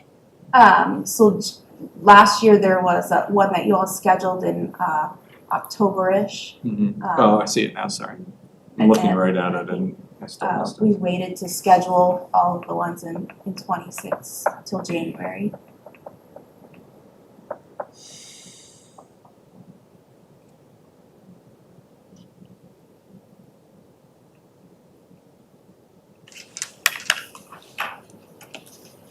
So you're looking for a date in October? I think we were looking for a date in October, either maybe now or it is on the agenda as an action item. Is the board in a position to coalesce a date now, or you want to Yes, sir. try to do that another time? All right, we have a meeting on October 8th. What week in October would you prefer? The latter part of October? I don't know that it matters to you, Jim. I don't think it matters. It's whatever's most convenient to you all. We tend to do these in the mornings.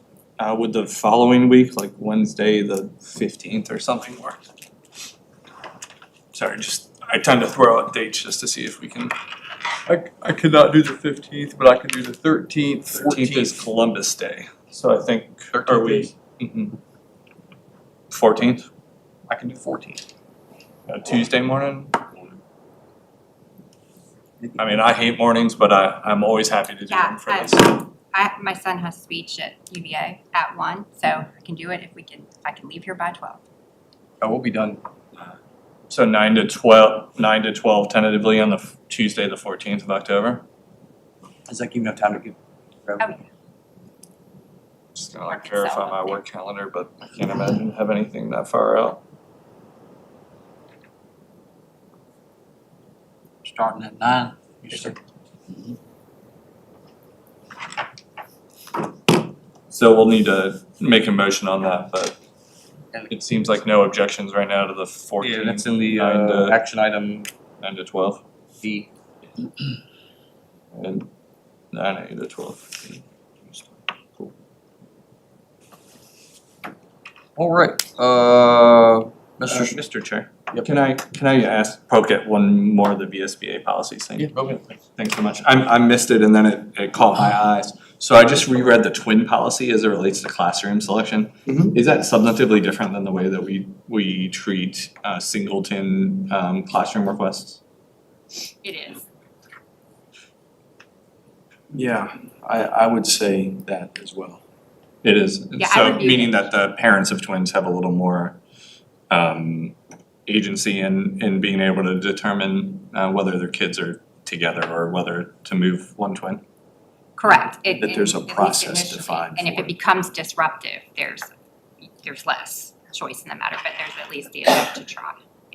It caught my eye because I actually am an identical twin and we shared classrooms until second grade. And so I was just curious. I am too, because I'm waiting to get called about mine. Thank you. That was it. I was just curious as to what, because it's a generous and accommodating policy, but I don't know that I would necessarily characterize us as unaccommodating or ungenerous generally as it relates to something. So, thank you. Mr. Hey, Strib. can I have just a minute? Yes, sir. Bringing up the October the 8th meeting, I'll be in another state October the 8th. I'll take my iPad as long as I don't get blocked like I did last time.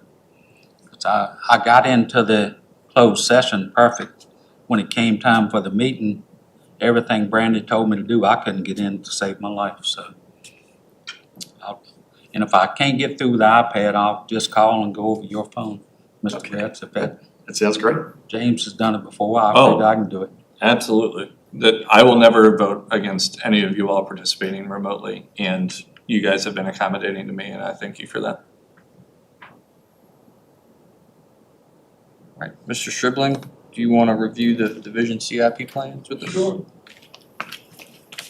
I will say that the link right here will be your project descriptions. If you all want to review that, what I'd like to do is, I'll bring it up here.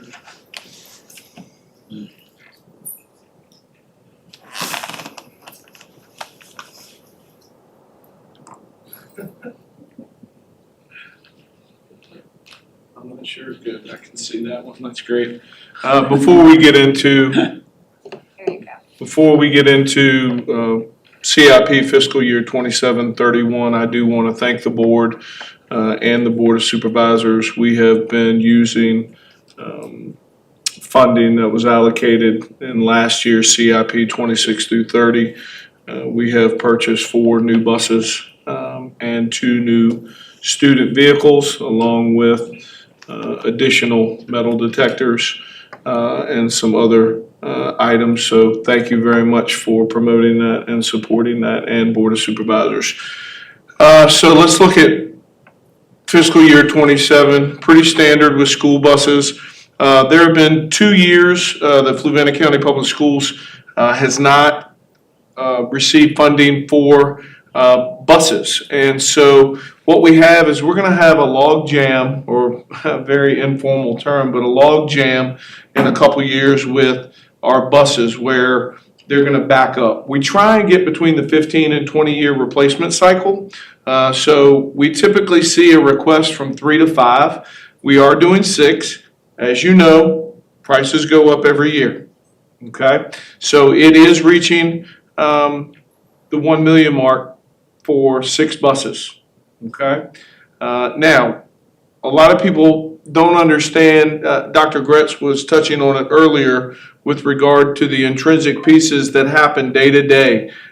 We may have 8 spares, but those spares are used on our routes when we have to service the vehicles so that they can so we can maintain them. So buses will be a big push. Student transport and operations, pretty standard. The third row is a new request. School custodial, campus, grounds, and field equipment. What we're gonna ask is that similar to whether it be capital reserve maintenance or the first 2, we'd like to see that as a recurring request. We have to replace the mowers, our division mowers. If you have any experience with that, they run anywhere between $35,000 and $75,000 in order to have a machine that can cut what we need to get cut. So right now, the 2 machines that we have are 25 years old. We're servicing them every year. So at some point, there is a balance that we have to take. So that's going to happen over the course of the next 5 years. We have had different cycles of paving that we have requested. This is a broken down, specialized request for the bus garage and the access road. We put a lot of emphasis on new buses with ACs, correct? When you ride down a dirt road, what happens? It gets in your radiator, it gets in your condenser. And on those big buses, that takes a lot of servicing and a lot of money when things get in there that shouldn't get in there. Rocks, debris. So we are requesting that the bus garage and that access road be paved. We had it on there last year, but you'll see it's a pretty big figure in terms of the IT virtualization environment upgrade.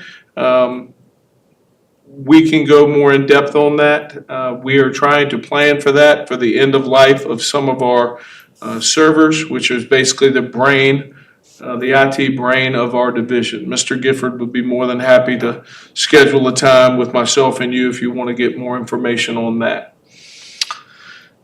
We've also included food service cooler generators. That's after feedback given to us from the food service department and our notice of a pattern that doesn't happen all the time, but probably between 3 and 7 times last year that we lost electricity, lost power.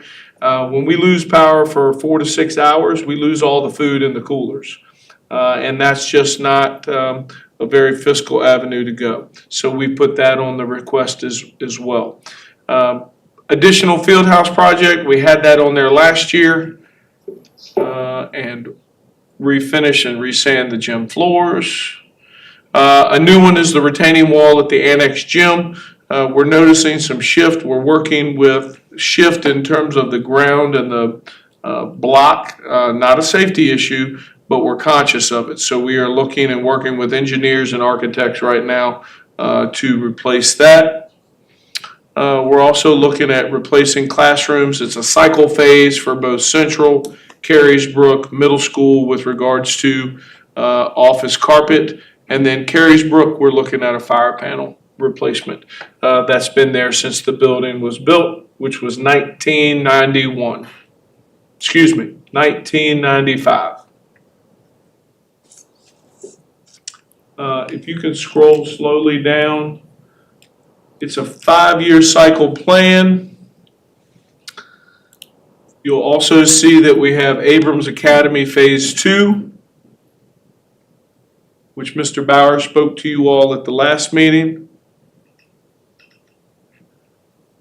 That's 1.5 above and beyond what we've been issued already for Abrams. Yes, sir.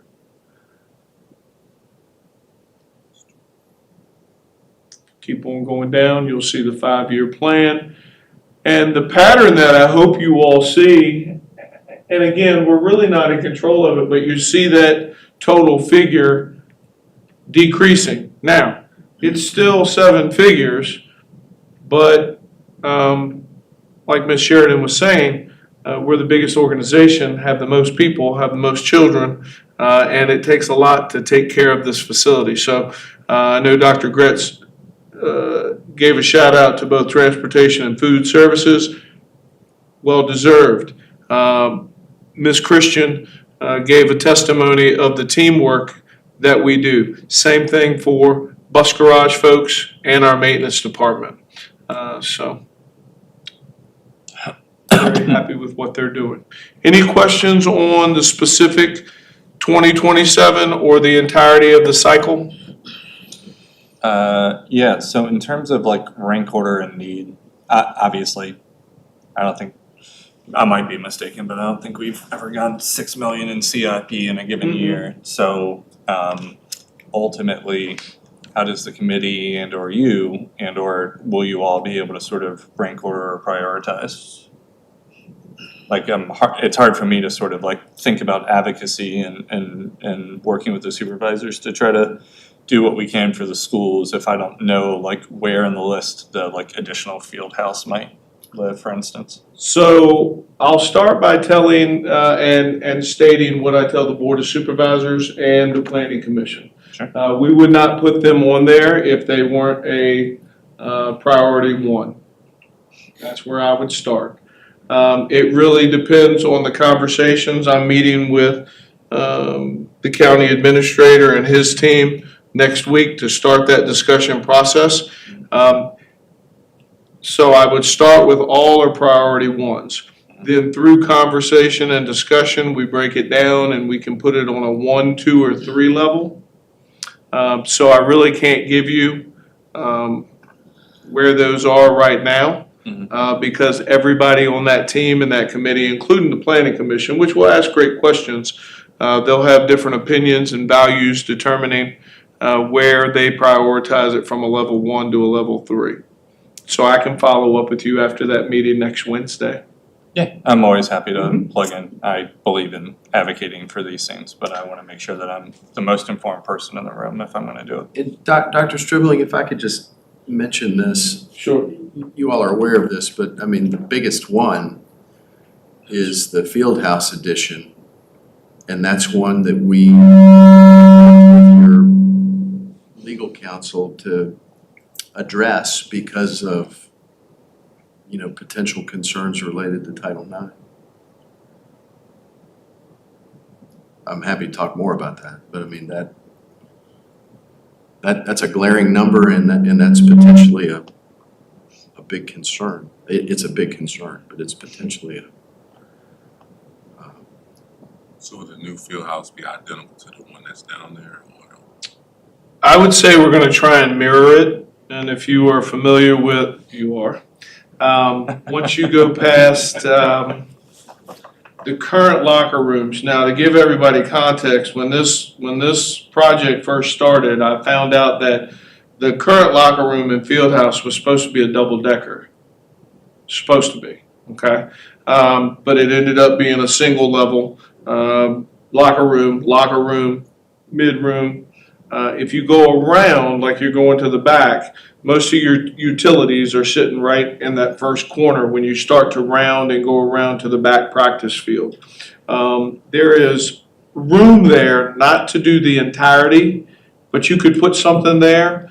Where we're really looking is if you keep going, you take a left to go up into the stadium, you have your baseball field over here, practice field, and then the hitting cage, right?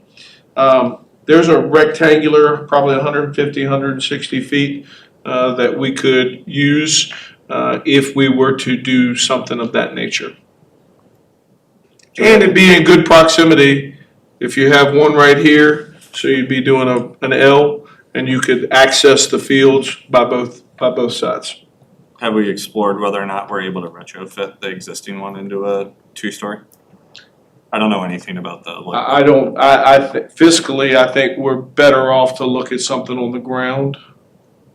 just because of what's in the roof and the roof units, just HVAC. Logistically speaking, it would be more efficient. All right, any other questions?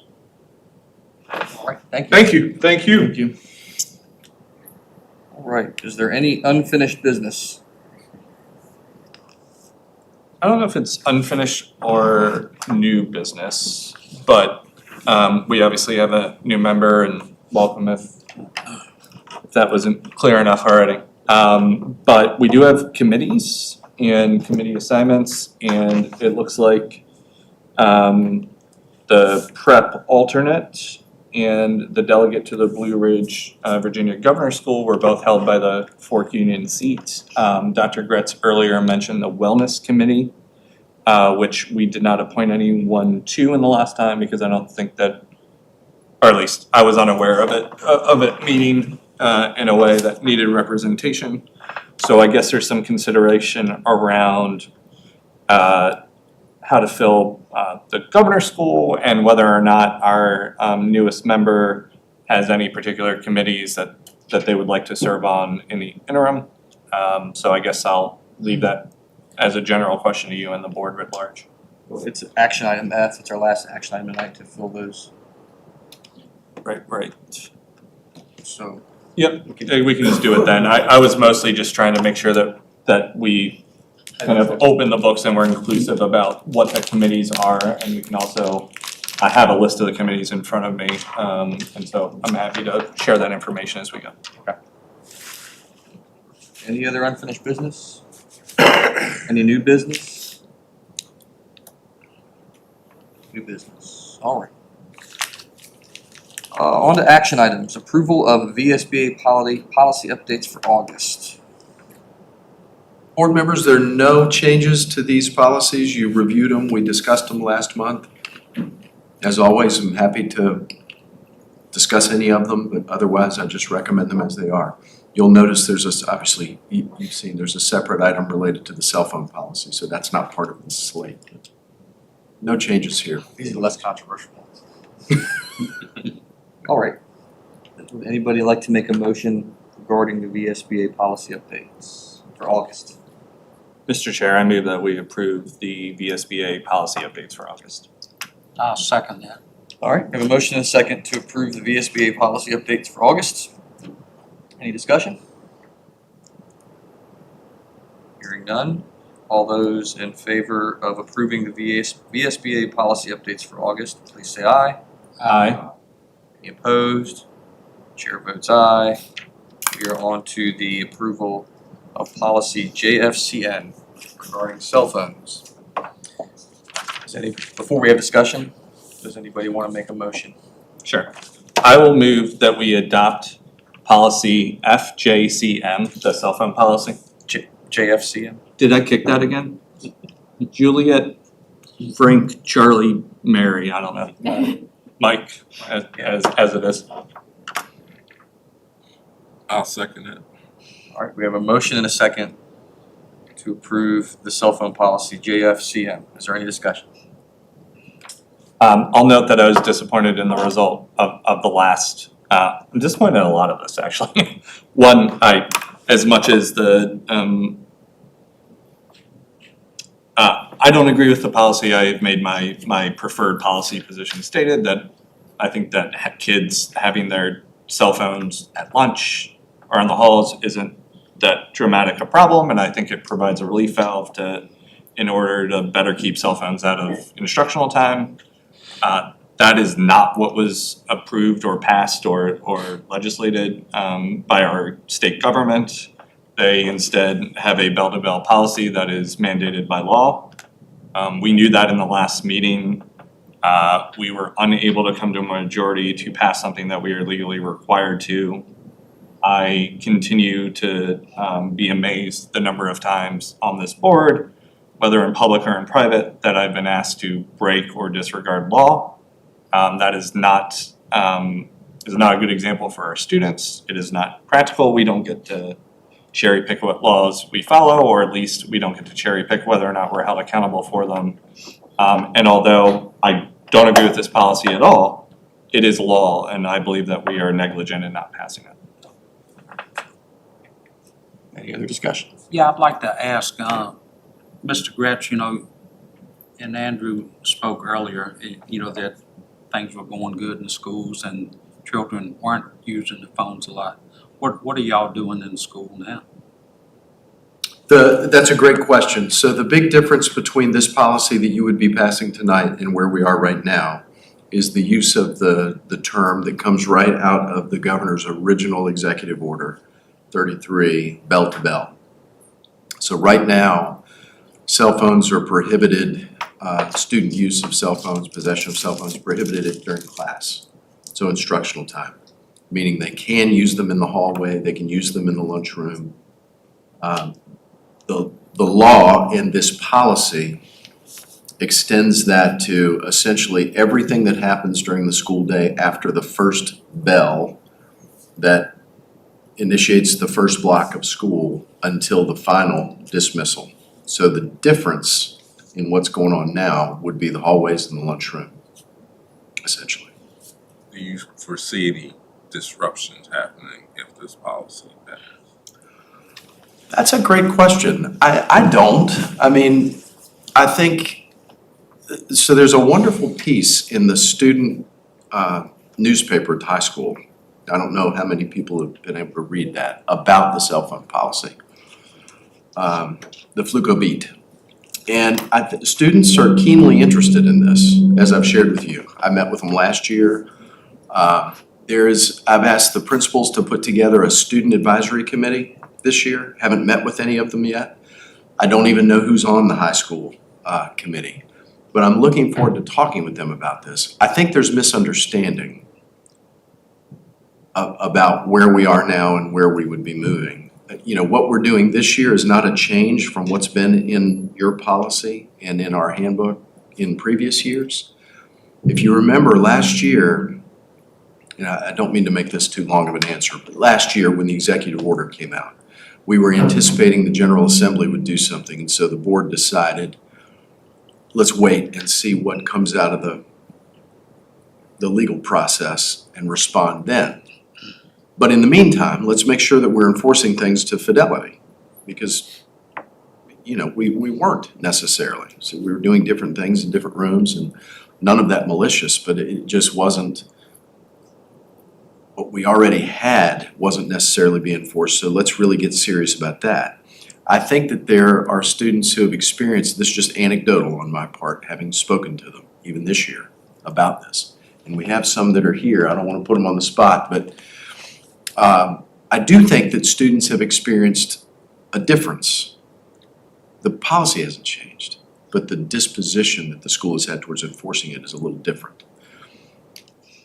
I'm not anticipating a disruption in terms of like anything problematic. I mean, just like we've talked about, when I walk through the school, I can't say that I don't ever see anybody on a phone.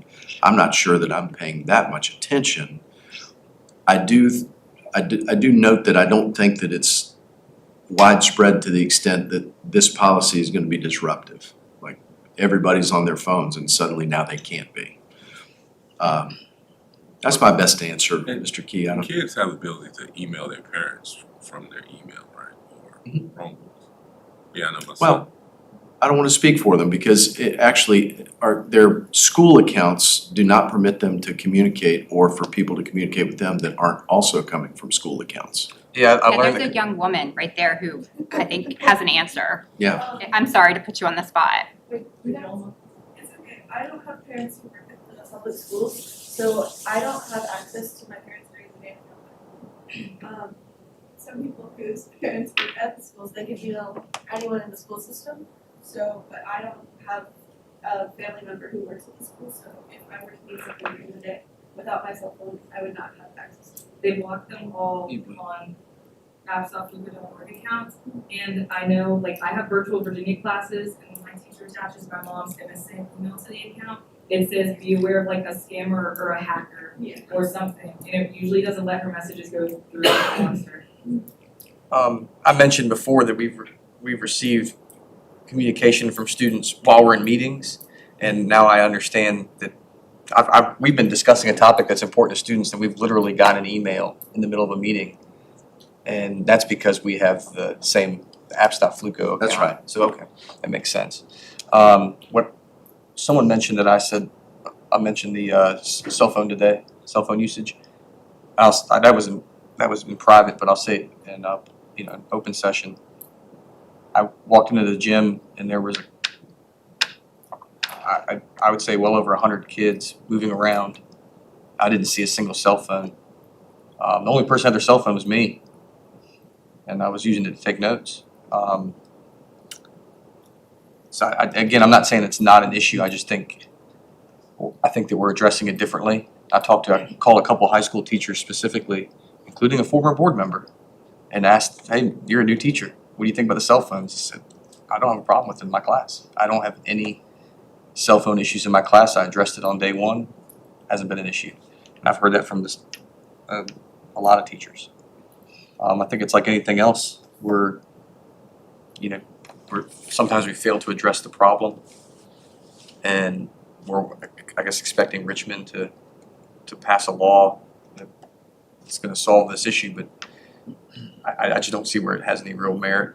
I was with my family this past week, and some of them are teachers, and New York just passed the same exact law, and we had a pretty lengthy conversation about the principles of this law and politics and stuff like that, where it originated from. And my cousin is an art teacher up there in public schools, and she said that kids are talking again. They're communicating amongst themselves. She's not seeing the cell phones at all. She said I even saw one kid write a note to another kid and pass it. Tom Sawyer style. Yeah, and she was excited. And I just asked her, well, what was the problem before? She said, I was afraid to address the problem before. The law basically gave me some backing. Now I can say, hey, the law says you can't do that. Before, she was just afraid to enforce the policy. They already had a policy like we did. So I don't understand that mindset. Even though it's my family, I told them exactly my position on this, and they thought I was foolish. But I just don't understand why we need a law to enforce a policy that is already here and is not an issue right now. And if it was an issue, we just enforce the policy. The other thing, as some of you know, is I got a couple phone calls after our meeting because someone reached out to the governor's office to tell them there was an article actually in the paper that wasn't 100% accurate, but it was sent to the governor's office, and I guess we're the only school district in Virginia that hasn't passed this. Is that the case still? Yeah, we're the only school district, and the conversation went a direction that I didn't really appreciate, and it was political. It wasn't about what's best for the school. It was about what's best for this November 25 election, and I didn't appreciate it. And although I'm a conservative, I'm going to vote against it because it shouldn't be about what's best for Winsome Sears. It should be about what's best for the schools. And I don't care what Winsome Sears thinks and how this cell phone policy affects her campaign. I don't see how it does at all, but that's what was pushed on me from the governor's office, that this is political. So I'm going to vote against it just because of that. I don't think we should be their political, they're pawns in this. I just don't. If this had any merit and if there's any substance to it, and I thought it was effective, I'd vote for it. That just caused me to double down on mine. Shoot, I wish they called me. They'd have had a fun conversation. Ours wasn't fun either, but that's where I'm at. I will, and Mr. Pullen, since you brought that up, I will share with you, the state secretary called me as well and expressed interest in talking with any of you. I didn't return my phone call though. Expressed interest in what? Talking with board members, if you have any interest, and I wasn't sure what to do with that, but if you'd like me to put you in touch with Secretary Gadara. I would like that because I'm a newcomer and I apologize.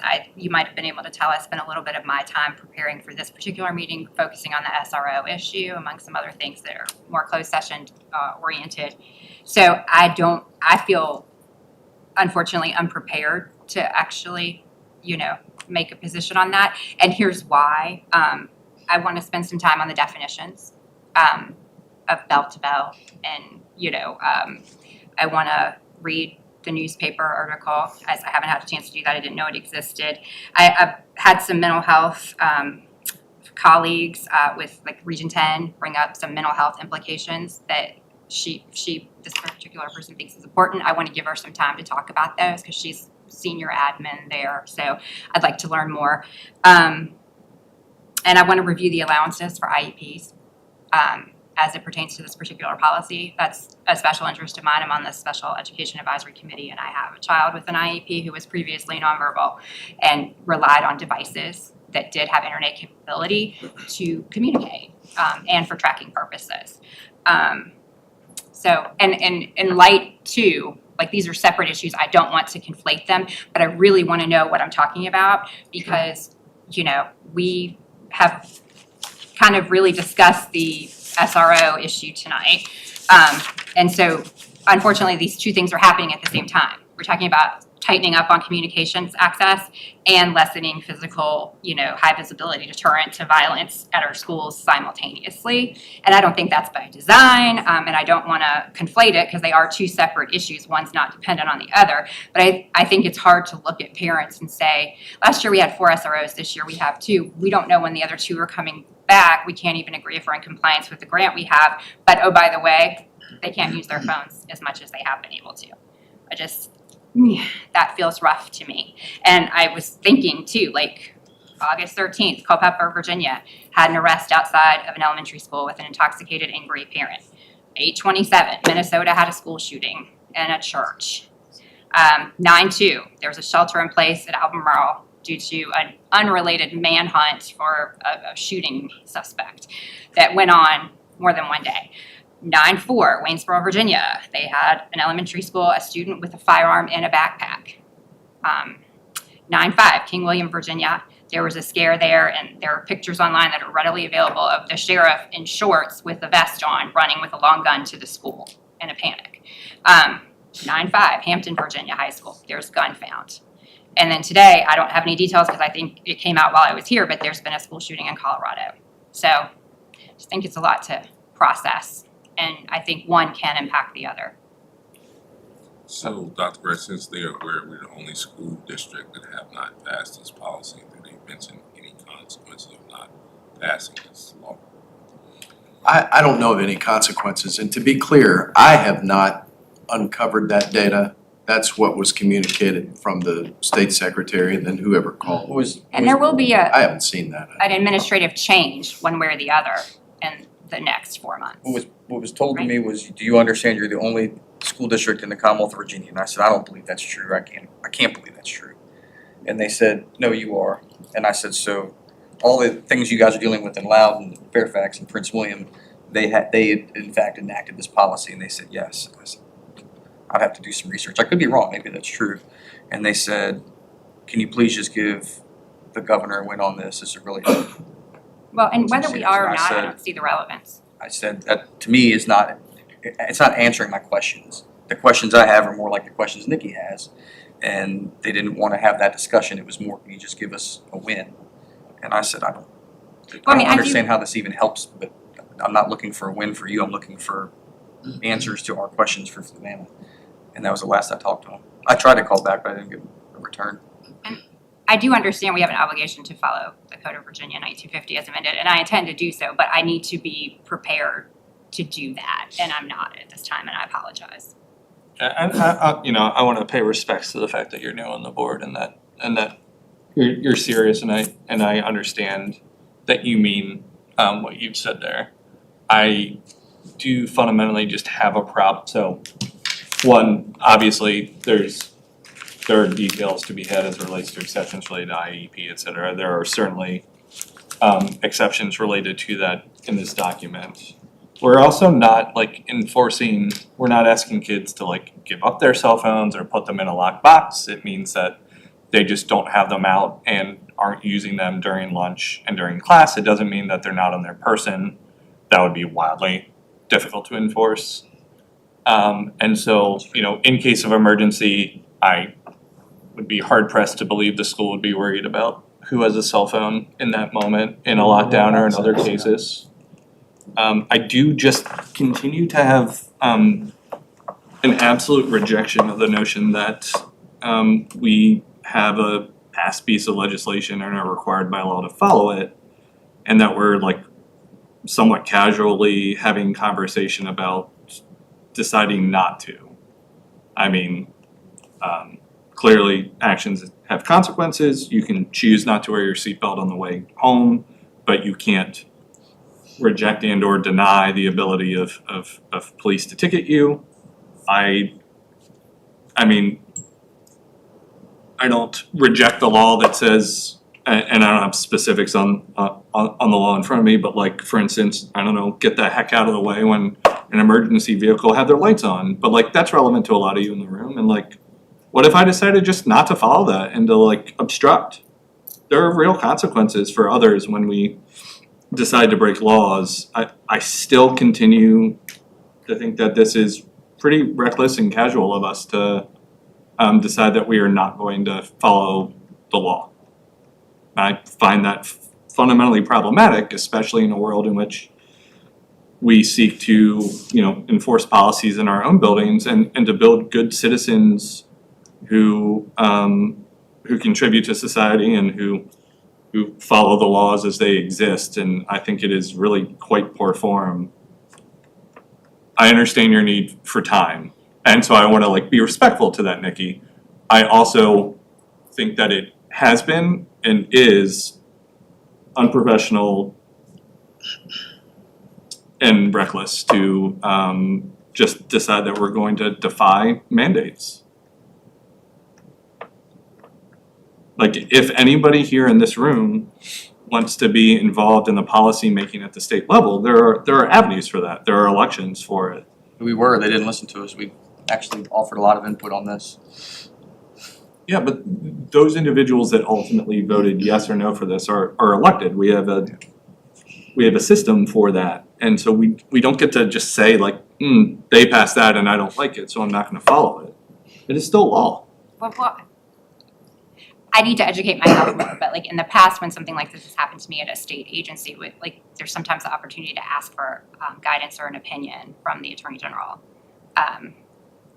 So I don't know what is or isn't available, and that's part of my quest here. I'm not prepared, and I apologize. No, and I understand your need for onboarding, but it is still problematic to me that at the end of this conversation that we may fail yet again to pass a policy that we are required by law to have. If I could, Mr. Pullen, just coming back to Mr. Key's question. One thing that we've talked about a lot internally, just as a leadership team, you asked what was gonna be disruptive. And I immediately started thinking about like, no, there's not gonna be, I don't think, student revolt or walkouts or anything like that. What will be disruptive is basically this is a return to the way most of us who came through school without cell phones remember how a parent would get a note to a child, or how, it goes to the front office communicates with the child, and it's no longer gonna be a parent's ability to text their child and say, can you pick up your sister at 4? I'm gonna be at the doctor's office and I'm not gonna be able to get there. That's gonna be different for everybody. It doesn't mean it's a problem, but And also, we pass this policy next month when we could already passed it. We're kind of setting the kids up in school where we've made great progress. Why do we want to go back in our progress? Oh, I'm so sorry. I don't think I understand your argument on that one. Could you say it again? No, I'm just saying that, the schools are doing great with the current policy with the phone, but we had an opportunity to pass this a few months ago, but now, say it passes in December, and now we have to now tell the kids, oh, you can't have your phones, it's bell to bell. Yeah, there's definitely gonna be a break in continuity if we do this mid-year. Having those sort of like learning curves and or pain associated with implementation, unfortunately, are just like part of the process. And then I interview people every day, and one of the questions we always ask people is, hey, what do you do with a policy that you don't agree with? And what do people say? I still follow it, right? So if somebody you're hiring, if they tell you, I'm not gonna follow a policy, will we hire that person? Probably not, right? We're also in a weird spot. We're not we cannot compel staff to break the law.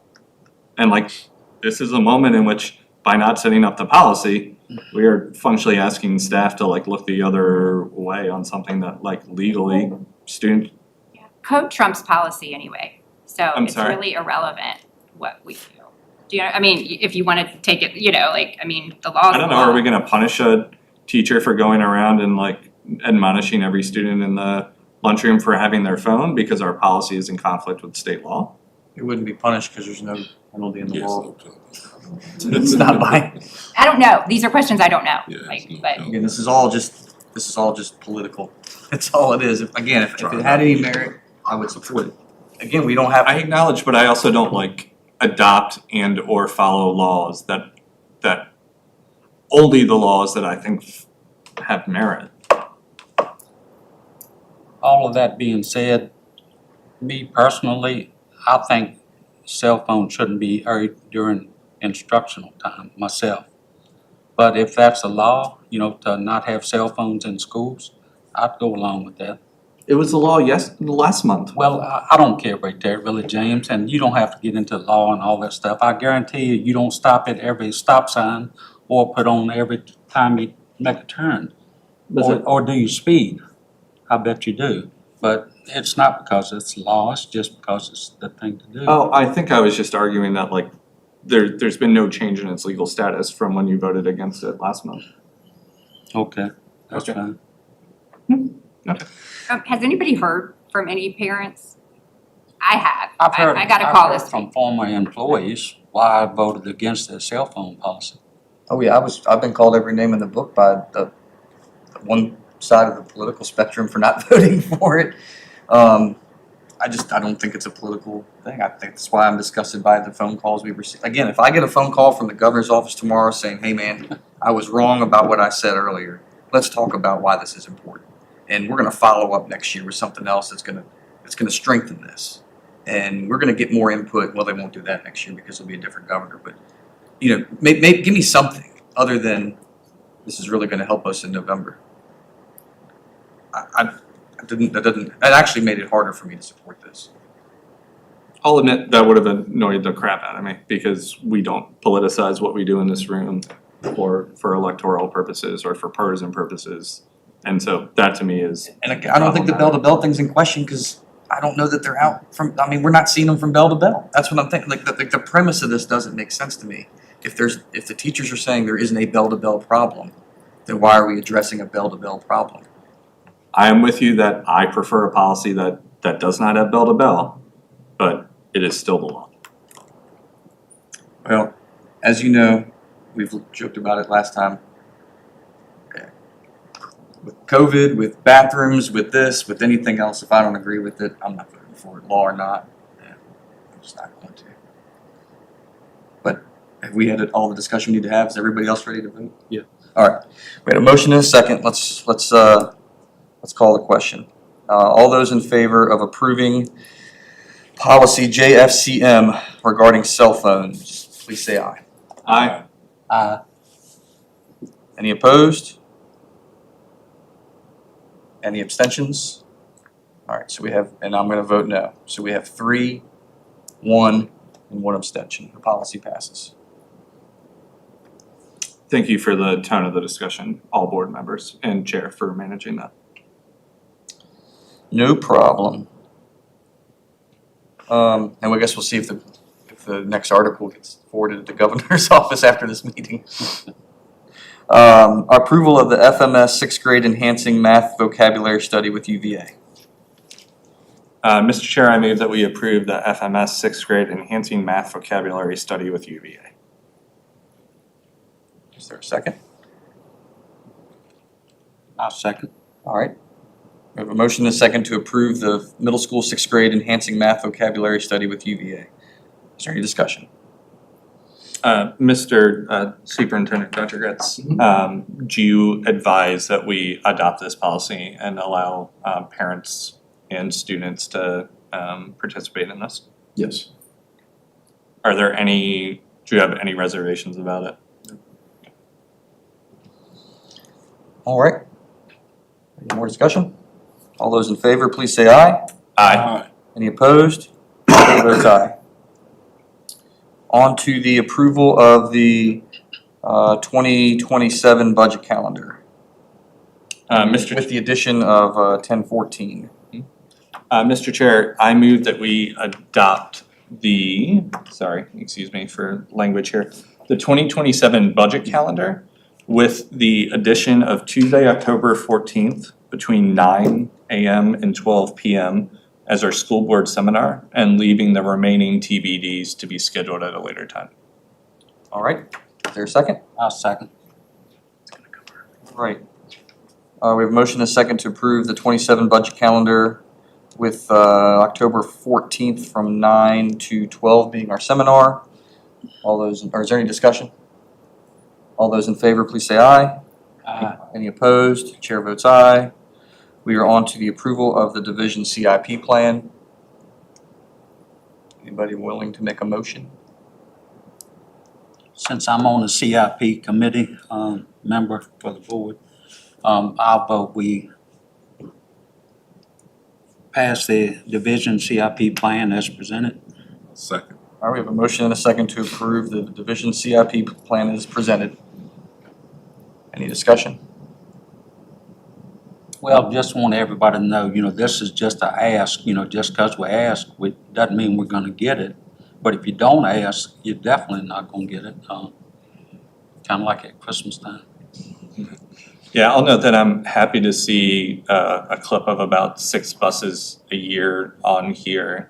I really want to get us to a point where we have a smooth bus purchase. It should be a reliable annual thing that keeps us within a 15 to 20 year replacement cycle. And so I like to see that, and I'd like to get to a place where we are predictable and away from things that look more like 6 million and down to more things that look like 3 million.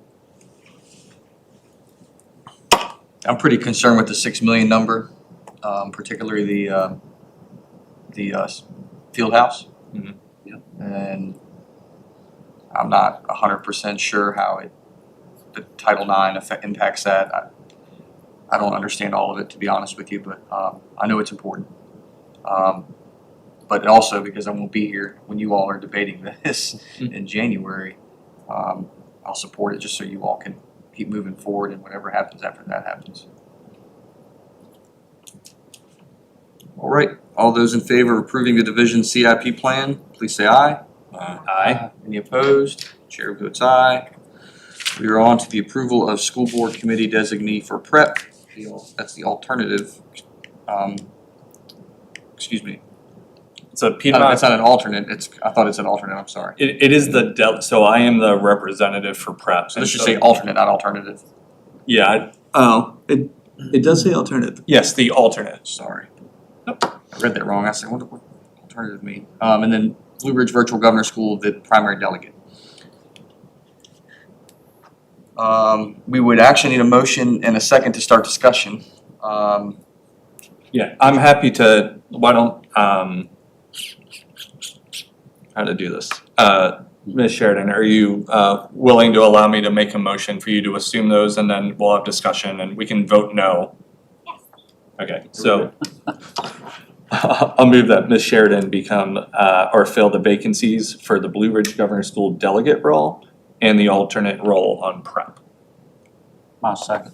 All right, we have a motion for Ms. Sheridan to fill the vacant roles from the former Fourth Union District representative on school board committee as a school board committee designee for prep alternate and the Blue Ridge Virtual Governor School as the delegate. Cool. Does that sound right? Yeah. Okay. So in terms of discussion, so the board has a number of committees that were assigned to as of January 1.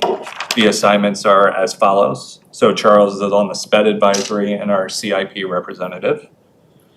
Andre is on EdTech. Right now, I am the VSBA rep. I'm on prep, career and technical education, gifted, and the alternate for Blue Ridge. And then vacant are Blue Ridge primary role and the alternate role for prep. And so do you have particular interest in committees? Are there Do you want to just assume and fill the roles that were held by Fork Union? Do you have capacity for any of that? Yes. I already attend most SEAC meetings, so Mr. Rittenhouse is on that committee, but I'm already going, so if that lightens anyone's load, and prep works in alignment with SEAC typically, so that's something of interest to me.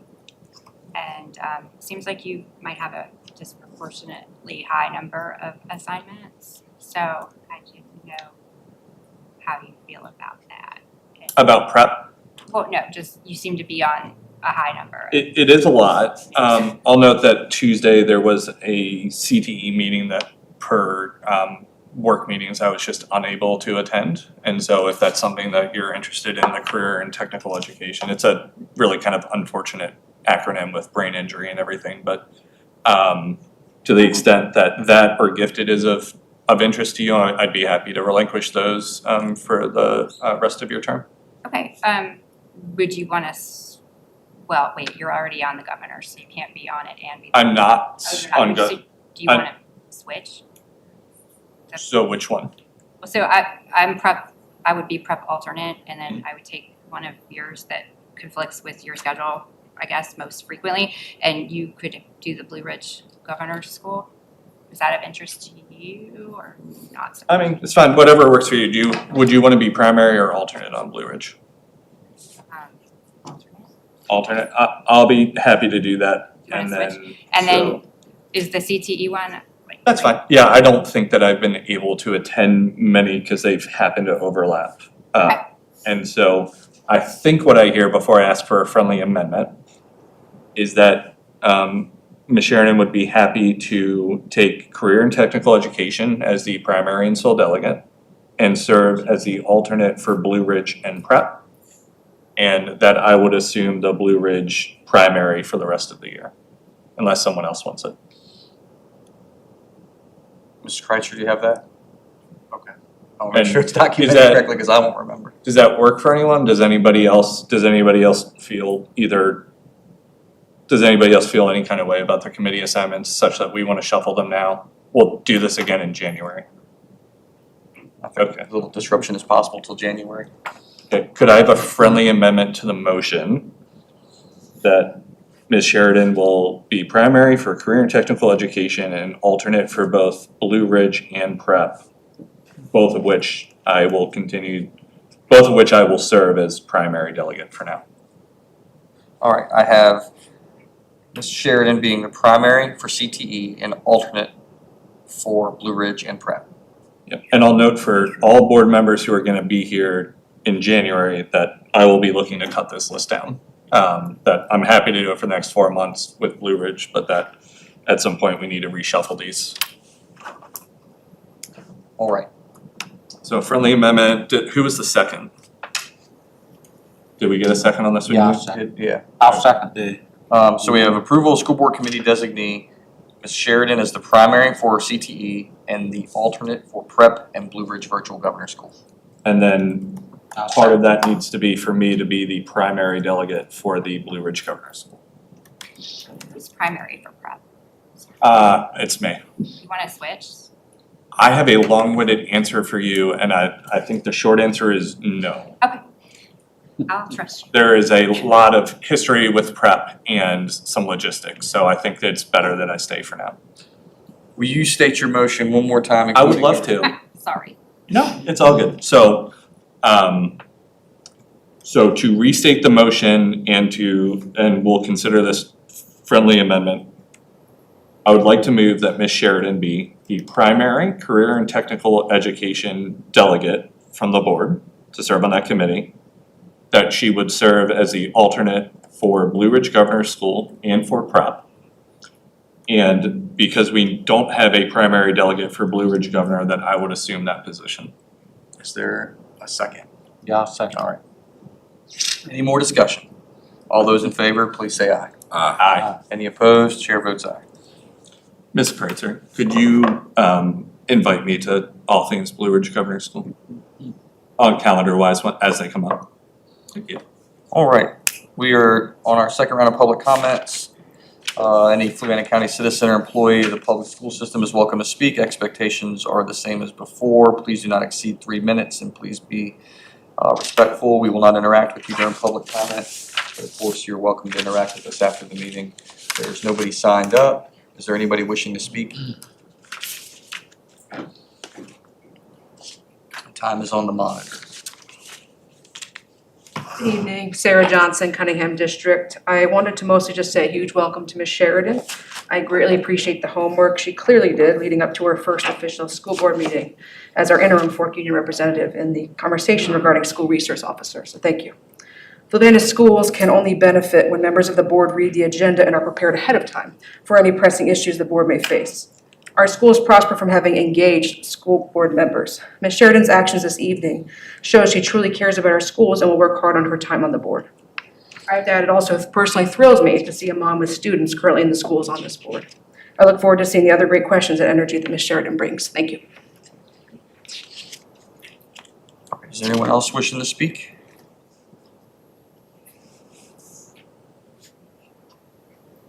Anyone else? All right, hearing none, we'll close the second round of public comments and we are on to school board member comments. Mr. Kelly?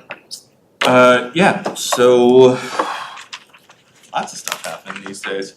So I think it was last Friday, Dr. Gretz, Dr. Stribling and I visited some schools and were part of witnessed the community helpers day at the elementary school. I did some Facebook posting about it and received some interesting feedback from both sides of the aisle. I will continue to say that I believe that our system works best when our children aren't afraid of police and when police don't unnecessarily give children reasons to be afraid. I guess come at me on Facebook with that statement, that's totally fine with me. I'm here to take that. But I do believe that it is an interesting opportunity for the students to see people in our community who we hope that they don't have to see out in the wild in bad circumstances. After that, on Friday, I went to the ball game and our kids fought hard and it was an unfortunate loss. I enjoyed seeing our students and hanging with the band and playing a little bit of saxophone with the pep band because that's always fun. Or with the marching band in the stands, that is. Is there video of that? Oh, I hope not. I witnessed it. I saw Dr. Kelly out there. There's definitely no video of me playing, or so I hope. I'm a work in progress, just like everyone. I hope to be back in the schools on Friday. I'm not sure which one yet, but we'll email and figure that out. I went to Blue Ridge Governor School this morning, or this afternoon, and got to experience that for the first time. I don't think I've gone to a meeting yet, but it sounds like I'll be available for the next couple. And just excited to have our kids back in the building and looking forward to more opportunities to be present and visible. So, thank you. Mr. Rittenhouse? Yeah, like James said, I'm glad to see Nikki here tonight and enjoy her adding to the conversation. And I am concerned about SROs in other schools, so we have them in all the school buildings. I don't know what can be done about that. You can put money to it, but if there's not people there to fill the position, I don't know how you can remedy that. People are like that people are like having that same problem everywhere, not being able to keep fully staffed, enough employees or that kind of stuff. But that's all. Thank you. Yeah, I'd like to thank Ms. Sheridan for being here. Awesome conversation. Also, I'd just like to recognize Linda Christian again for keeping our kids safe and the community for responding in an awesome manner. And it's a good report from, I think Mr. Pullen, he said he's probably going to talk about it, that observe the kids with the cell phone policies, and all the kids seem like they're, starting off with an awesome school year. And also, I was at the game on Friday and I saw Dr. Kelly run out there like a 11th grader, excited getting on the field to participate. That was awesome. Thank you. Ms. Sheridan?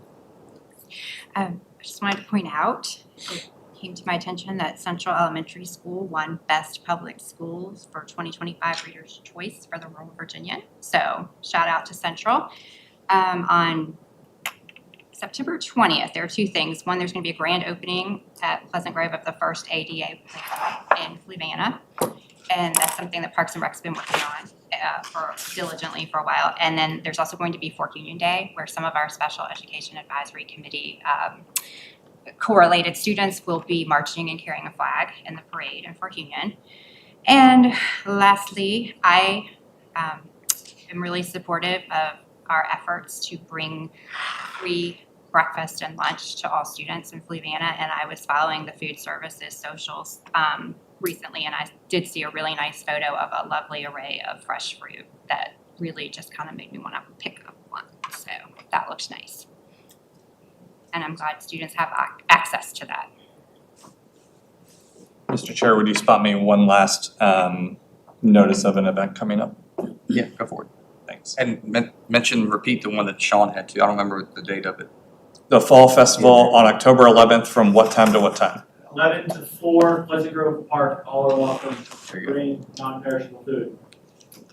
Thank you, Mr. Brennan. And then the Piedmont Regional Education Program, which is PREP, will have a family fun fitness night at Carysbrook Elementary on September 25th from 5:30 to 7. There is a flyer related to it in the superintendent's report. And so I believe that I will be in town and I hope to be there. There's Thank free pizza. Thank you, Mr. Chair. I don't think I have anything mentioned. Okay, I'm sorry. Go ahead. October 4th, Central's Fall Festival. It's the only school directly supported fundraiser that they do all year. So please come out and support them. Andre already mentioned what I had to say about the cell phones, or my observation. And I'm too happy to have Nikki here. And I'm happy to have her here, but I know that eventually she's gonna challenge me. And if y'all don't know that, she keeps me in line often.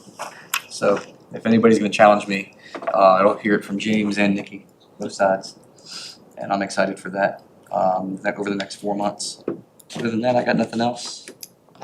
Everybody good? Anything else anybody want to add to the comments? All right, I'll accept a motion to adjourn. I'll make that motion to adjourn. Is there a second? Mr. Chairman, I second that motion. All right, we have a motion and a second to adjourn. All those in favor, please say aye. Aye. All right, we're adjourned. I ain't gotten you on the record yet. I know.